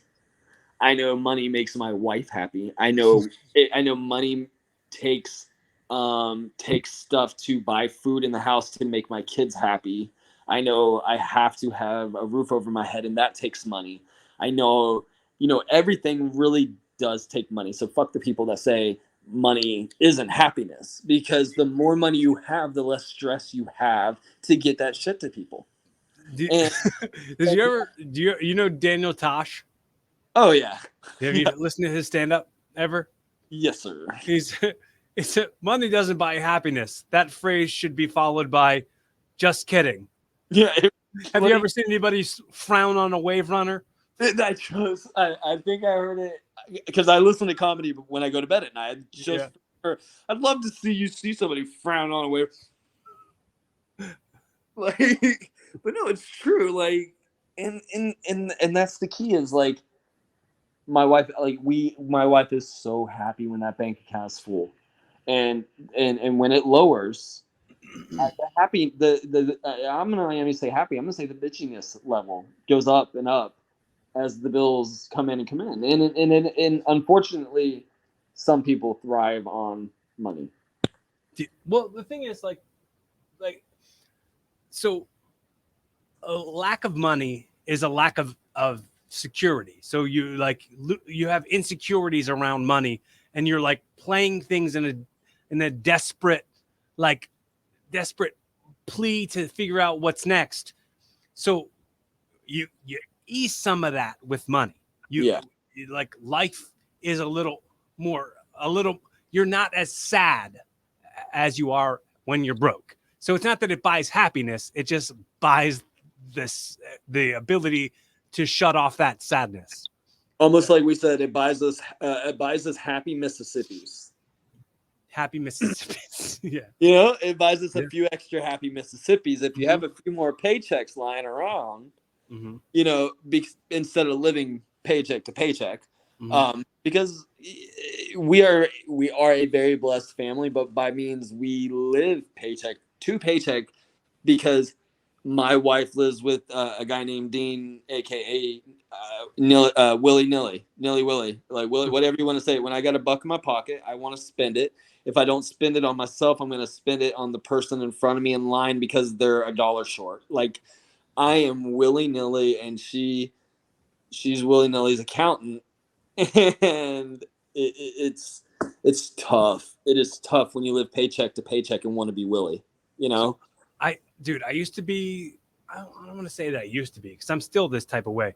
Where if I see somebody walking on the side of the road, and like I want to stop and pull over and give them a ride to wherever they're heading. That's like a thing I always wanted to do. But I was leaving work the one day, and I saw a guy walking with a gas can on the side of the road, and I just pulled over, and I was like, "Get in, dude! Like, where you headed? Let's go." And as we're going, the guy's like, "Oh, dude, like, this is so nice. You got such good energy. You got such great karma coming your way." And then I was like, like, just like, if I knew if it was me and I was walking on the side of the road with a gas can and it was this hot out, I'd want somebody to offer me a ride to my car, which is, not that far away. And he was like, "Oh, such good karma, such good karma. Like, this energy that you got coming to you, this is coming back around. You're going to have some real blessings in your day." And I was like, "Oh, is that your car right there?" And I pulled over and I let him out. And he's like, "Thanks for doing this, man. This is what us white brothers do for each other." And I was like, "Oh, no, I want to take you back. Like, you can't be a Nazi and talk about karma, sir. You just can't do it." That sucks. So, yeah, like, I was like, I'm gonna be real careful about who I'm trying to pick up from now on. No, dude, that's my life story. Like, that is something, like, completely would happen to me, thinking I'm doing something nice, and then I would feel like I just gave a Nazi to kill his next Jew. Or, yeah, sweet, nice. Like, hope he has a great day. I feel great. Well, he'll get to where he's going sooner. No wonder he was so damn happy you picked him. So you ran out of gas on your way to a hate rally. I can help you get there a little quicker. Hey, go to Corey Castle's here. No, but no, I kind of get where you're going, because I help people a lot, and it's like you can tell they've never even thought about helping anybody, or never even thought about pulling over or giving it anything, and that's okay. Yeah, because it's okay to be safe. And do you guys have Wawa? We just got a Wawa. We just got a Wawa and a Buc-ee's, man. You got a Buc-ee's up there? I don't know what that is. You don't know what a Buc-ee's is? No. Don't make me get my children inside and tell you. We don't have a Buc-ee's. Buc-ee's, you're gonna have to get on the Google. Do you know what Google is? No, we don't have that. It's World Wide Web. It's the www.com. So Buc-ee's has like 100 gas pumps. They're known for it's stupid. It's stupid. We just got our first one. They're big in Texas, but I think you guys have one. You guys just got one going up like North Carolina, so they're making their way up to you. Okay. Well, I'm sorry, we don't have them yet, but so go brag about your Wawa. Brag some more to Wawas to me, because we just got one. So the thing, like, I went, it was hot. It was one more hot day. I go into Wawa almost every day and grab a jug. This is what I do all the time. And as I was walking out of the Wawa with my jug, there was this homeless guy sitting there, and he was sweating his ass off, and he was like, oh. And I was like, I handed him my jug, and I was like, "Here, take this." And he's like, "What?" And I was like, "It's water. Drink the water." Right. And the guy was like, "Oh, thank you." And then didn't say anything more. Went right back into Wawa, got a new jug, and started walking out. And this guy who was watching me was like, that was such a really nice thing. That was a great thing. And I was like, I wasn't doing it for anyone to see. I wasn't doing. But now that I was thinking, then and later on, I was thinking about it, and I was like, well, maybe now this guy who watched me do that will do things like that. And so, like, that more comes back to the defining a man. defining what a man is, doing things because it's right, not because someone's seeing it. And that's also probably why I don't post a lot of stuff on Facebook and Instagram. I mean, not as much. I don't post a lot on social media. Yeah. No, I make fun of my wife a lot because being an avid, like when I say avid surfer, here's my quiver back here, like behind me. And I can't tell you how many people's lives I've saved. And my wife have her cell phone in her back pocket, just watching me on the beach. And then I'll get on the beach and be like, yeah, you didn't record that. That's like prime news report right there. I would have been on the 6 p.m. news. And the only reason why I say that jokingly is because I would have 904Dadlife across the news for the whole county and everything to see. 904Dadlife saving. And, that's awesome publicity. That's the only reason why you want to get yourself over, brother. Yes. You gotta get yourself over, dude. If you want to be part of the 904Dadlife squad, you got to get out here and save some lives. It isn't about that, but I sometimes I say it jokingly to her. So you didn't film that, huh? She's like, no, it's okay. Get the next one. But it happens so often where, we live in Florida. We're surrounded by water. It's a natural instinct for me to be in the water if I see somebody that is got, we get so many tourists if they're floating around, and it's not hard to save somebody's life. It's not hard to hold open a door for somebody and make their day. I put this question out there once, like, are you somebody that holds the door open and looks behind you when you walk out? Or are you like those people at Publix? I don't know if y'all have Publix up there. No, but I'm familiar with that. I'm just familiar with what Publix is. Okay. Is the girl like a normal grocery store? Like, do you just bolt out? Like, they just like, okay, we're done shopping, and they bolt out, and they don't look either way. And most people don't look back to hold doors, and I think that's crazy. Like that you would just open a door and not think to look back to see another person come in to slam that door in their face. Right. Yeah. I mean, to me, it's common courtesy, but talking about politics, I learned one person's common sense is not another's. Common sense, it ain't that common. Exactly. Yeah. Like, and when I heard that, my mind blew up, and I said, I will never say use your common sense, because common sense it's just rare. It's all different. I had a joke about holding doors. It was my first joke I ever did on stage. It got me a huge reaction, and then I was like hooked on stand-up comedy. Good. I remember it was the first thing I did. I said, I was walking out of a Wawa, and this woman was walking ahead of me, and she held the door open, and I walked out, and I was turning around to her to say thank you, but she had already said you're welcome, and I was like, you can't do that. You can't do a thing that prompts me. Like, you have to be prompted to do that. So I turned to her and I was like, ooh, gesundheit. And she was like, what? I didn't sneeze. I didn't say thank you. That's good. Yeah, I catch myself doing that too, though. Like, it's that whole joke where, people just like, have a nice flight. Yeah, you too. But, yeah, that's Brian Regan. Brian Regan does that. Yeah, I'm not going anywhere. But Brian Regan's like, he had the joke when he's like, got out of a taxi cab, and the guy was like, have a nice flight. And you too. If you ever go flying somewhere, don't look at me. I'm a moron. Right. But I do it all the time. It's a Southern hospitality thing, maybe, because I got the reaction. I'm a few person that holds the door open and looks back. I'm wasting a lot of Mississippi's, holding doors for make believe friends coming. I'm just hoping somebody will come by and I can talk to them. But it's not really that. It's I look left on a one-way street, or I look both ways. Maybe it's the ghosts you're holding the door open for. That's the name of that album that you put out, right? The Ghost Singers. Multiple ghosts. You're holding the door open for those other ghost singers to go right out. Trying. They're going out fast. So they're actually ghost zingers. Yeah, you're good. You're good. So, what? Normally going back to that whole part of the like on the record stuff. Yeah. On the record stuff, it's important to me to mention how grateful I am that you've wasted all these Mississippis on chatting with me, and I'm really excited about this kind of like just being the beginning of it.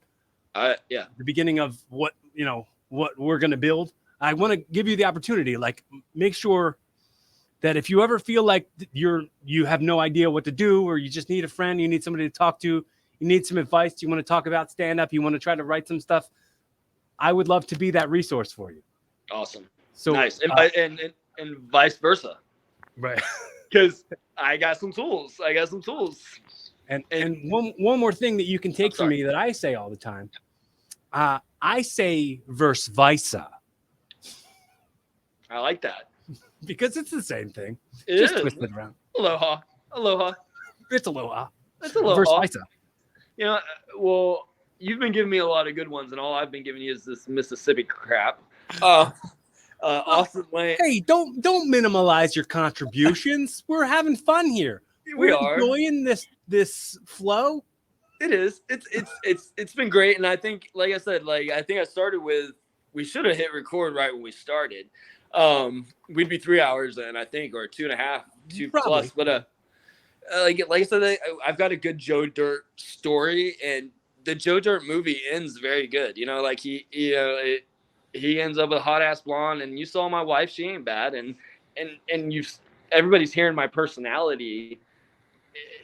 It's surprising I can have that smart, a beautiful woman in my house. So for that being said, anybody that's watching, you can be a dorky nerd that likes wrestling, and Lord of the Rings and yeah, like this is okay. I have to always mention this. The handsome face and the good body that you see in front of you, it took a long time to get there. I didn't just wake up like this. I had to work real hard at it. And that's the other part of me saying that. And this is another thing that you can use. Apply it if it works. If it applies, apply it. There is $1 billion industry of self-help books. There is no section in the bookstore called self-fix. Yep. You gotta stay doing the work. The work is never done. Yep. So, and I end all my things with what's your main thing? Like what you said, 904 Dad Life. It's to save the $150 on therapy for men, because before COVID, I was a receptionist at a psychologist's office, and what I saw was very little men came into the office, and very little men came back to the office. The ones that came back were the nice guys that would have conversations with me at the window while making their payment and stuff like that. The other ones were the ones that would bypass the window and call, or but that's it. Is like, if more guys spent 2 hours, like we just saved $300 by bullshitting, because if I'm not mistaken, I think you almost shed a tear in there or two, and you've definitely been hitting some marks with me and making me feel some things, man. And we've saved $300 combined. It's $600 because it's $150 for an hour session down here in Florida. Mm-hmm. And more men don't realize that they just sat down and talked to each other and actually bullshitted. They would actually be like, okay, I feel a little bit better, and I might have just said some stuff I shouldn't have said, and who's going to hear? Well, and that's the other part of me going like, I can say it, but like, if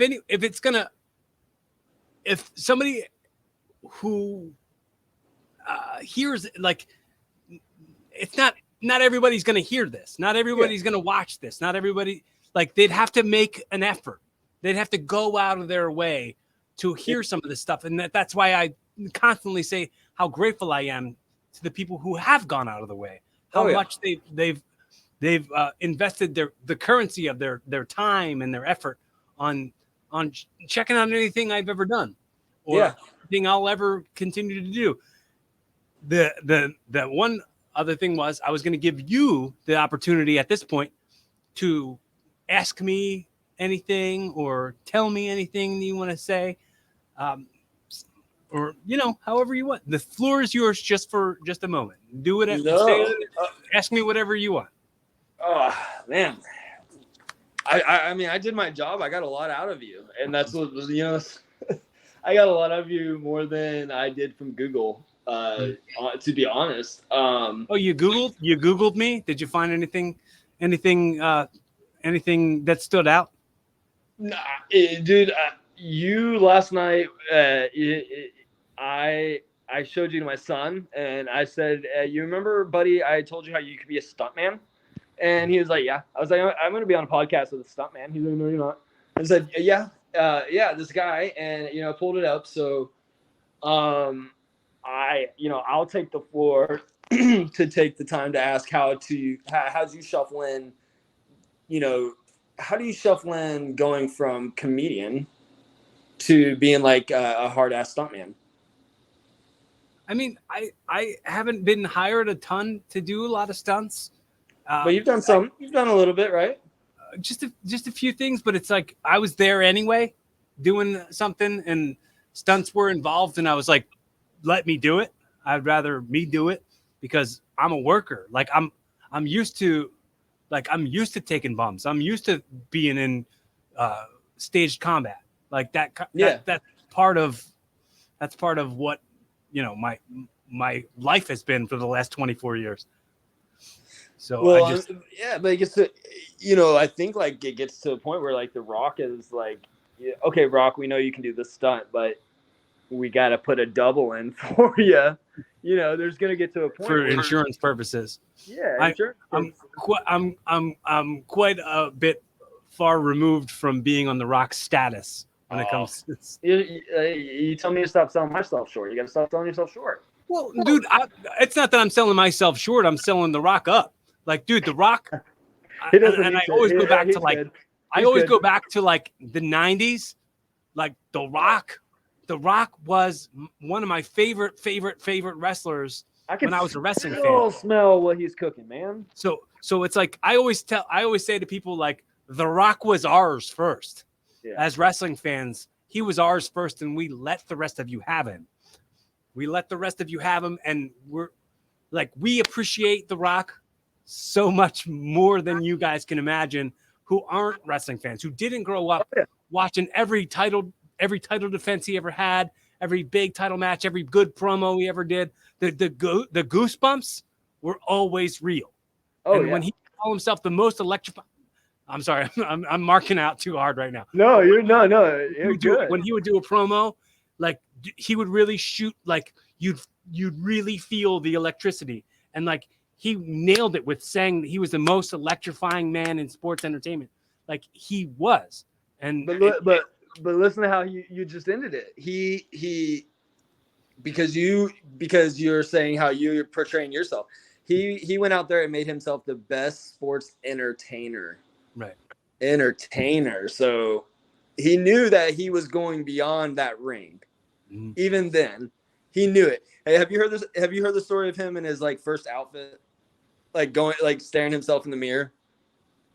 Like his very first like wrestling match. You got to find it. I wish I knew where I when heard he was it. Doing Flex Cabana. Like I wearing purple and everything like that. Like I remember watching it. I remember when I was at my friend's house. We were watching the Survivor Series '96 when Rocky Maivia. I remember it. I still remember it like it was yesterday when he had like his little froey hair and he had all the tassel. He had the tassel-y robe on, and he was like he was being desperate. He was desperate for babyface pops. He wanted that fire so hard. You have to go find him talking to himself in the mirror before that show, before that match, because he's like, I'm back there trying to say how cool I look and everything, and but entertainer. He was the whole thing behind it was he's an entertainer, and he knew he was more than The Rock. We love my son knows The Rock as the actor The Rock and everything, but you know, he also knows we're like we try to go back and tell our kids the old cool stuff about people, you know, like, you know, 3-6 Mafia for rap, you know, there's the new age rap that I can't even name one person, and then we got 3-6 and George Strait compared to this guy's talking about country music. This is where I black out. Oh, there's Garth Brooks, and then there's like Blake Shelton, who's like, he's not country as Garth Brooks was. Yeah, and that being said, I've seen Luke Bryan 6 times in Florida, and my wife had to see him in Vegas for our 10-year because he's so much different in Vegas, you know. Because what happens there stays there. I'm in Florida talking about it. That's just oh no! You broke the rules. I'll tell everybody that what happens in Vegas leaves Vegas, and Luke Bryan's the same in Vegas as he is in Florida. Did I take my time on the show to use that? That's what I used to call Luke Bryan out. This is value. There is value in all of that, and I would not try to minimize that in any way. No, not at all. The way we wrap up every episode is stop me if you've heard this. Have you heard this part? No, go. I want to go. Have you prepared? Have you prepared? I have not prepared. So what I'll do is, hypothetically, I've gifted you this show. This has been the first episode of your new podcast, Evolving with 904 Dad Life. All right. In the most Jerry Springer's final thought type of way, what are some of the most valuable takeaways and some of the most important lessons that would help somebody evolve to a better version of themselves tomorrow than they are today? Oh God! Find out early on, as fast as possible, when your parents are compulsive liars, because that'll help you out. Like when you know your parents are compulsive liars, that they'll lie about the color of the sky. Bam! I found that at age 12. Bam! It helps you. Everything's a lie out their mouth except for love. Then you don't have to get so mad at everything. The false hopes, anything. Don't expect them to show up. Jerry Springer. To be more Jerry Springer, don't make the same mistake as Michael, my sperm donor. Don't have sex with your brother's wife, and I think that will always come and kick your ass in the end. No matter how years down the road you might want to come back and apologize, your son might say, "Hey, you're not a good role model. You did your brother's wife. I don't want my son to think that's okay." So I hope that's Jerry Springer good enough quality. I could go a little bit. Normally, I usually do it the other way around and ask this thing, which this segment that I always do, which I think will be really cool for you, and then we'll wrap it up at that point. I always say how important all the stuff on the record is. What we're talking about on the record, and this audio, this video, this recording outliving us, right? Gotcha. So let's say right now you're speaking to the 2042 version of your kids. This is audio time travel. You're speaking directly to them and giving them a cool timestamp on what this time is and who ideally you'd like for them to turn out to be, and then kind of like do a little check-in with themselves. Good. So you're speaking directly to them right now. What are you saying? All right, Bodie, stop being a dick to yourself, or stop being a dick to everybody. Learn that you are smart. You're not smarter than everybody. All right, Cecilia, listen to your mom. She is not as hot as you, babe. I'm sorry, and I know that's wrong to say that about my 6-year-old, but. Girl, you're so beautiful that you are going to be way beautiful, way more than your mother. You're not going to have to worry about the door openings or anything like that. And don't be snobby about it. Hold doors open for people because you are gorgeous, and smile at the people that weren't expecting to get smiled at. And humility. You're already naturally like that. Cecilia, like you are naturally gorgeous, and your mom just doesn't have that empathy. Your mom's gorgeous and beautiful, and she's 70, 80 years old right now, and she's still mean to me, and I still love her because she's kept me, in line. She's probably pushing the wheelchair while we're watching the show, to your veterinarian, whatever. But you're never married, so I know that for a fact. You're not pretty enough to get married because you're way too gorgeous and Uncle Corey's looking at you like, what the heck? Why can't she get married? There's no guy good enough for you now. There's no guy good enough for you 30 years from now. I don't care what anybody says. They can mind their biscuits and gravy and everything. But with all that being said, yeah. So kids, Bodie, stop being a dick, and things will be a lot more smoother because you're a smart kid. And Cecilia, keep doing what you're doing, but just lay off your mom a little bit. Dean, do you do any impressions?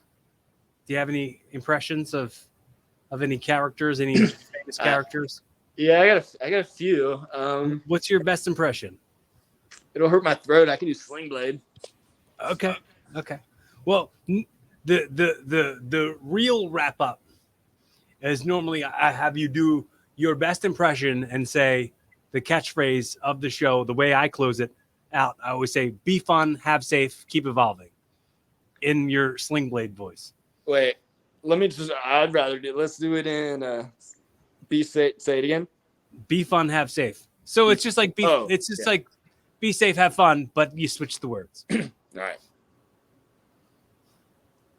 Be fun, have safe. Mm-hmm. Keep evolving. And don't you forget evolving either. Mm-hmm. Keep safe. Let me hear it one more time. Be fun, have safe, keep evolving. Be fun, have safe, keep evolving. Mm-hmm. Be fun, have safe, keep evolving. Mm-hmm. Don't chop your mama's head off. Mm-hmm. It might sound fun, but it'll get you in trouble. Be safe. Then you got to live with that crap. Mm-hmm. You got to live with You better call he said you ought to call a hearse instead of an ambulance. So anybody listening, if this is your first time checking out the podcast, if the first time checking out Evolving with Corey Castle, and go back to the archives. There are tons of episodes. I hope you can find something that's valuable in this. I hope you can find something that's valuable in older episodes. I hope you hit subscribe so that you can find something that's valuable in the next episodes that are yet to come. Be kinder to yourself, be kinder to others. Break those generational chains, man. This all you can ever do is try to think about being, opposite of toxic. If you have to ask yourself, what would Corey Castle do it. If you feel like you want to reach out to me and you feel like you want to talk to me, if you feel ever like you don't have a friend, you got a friend in me. You ain't never had a friend like me. I'm the genie. Be fun, have safe, keep evolving. And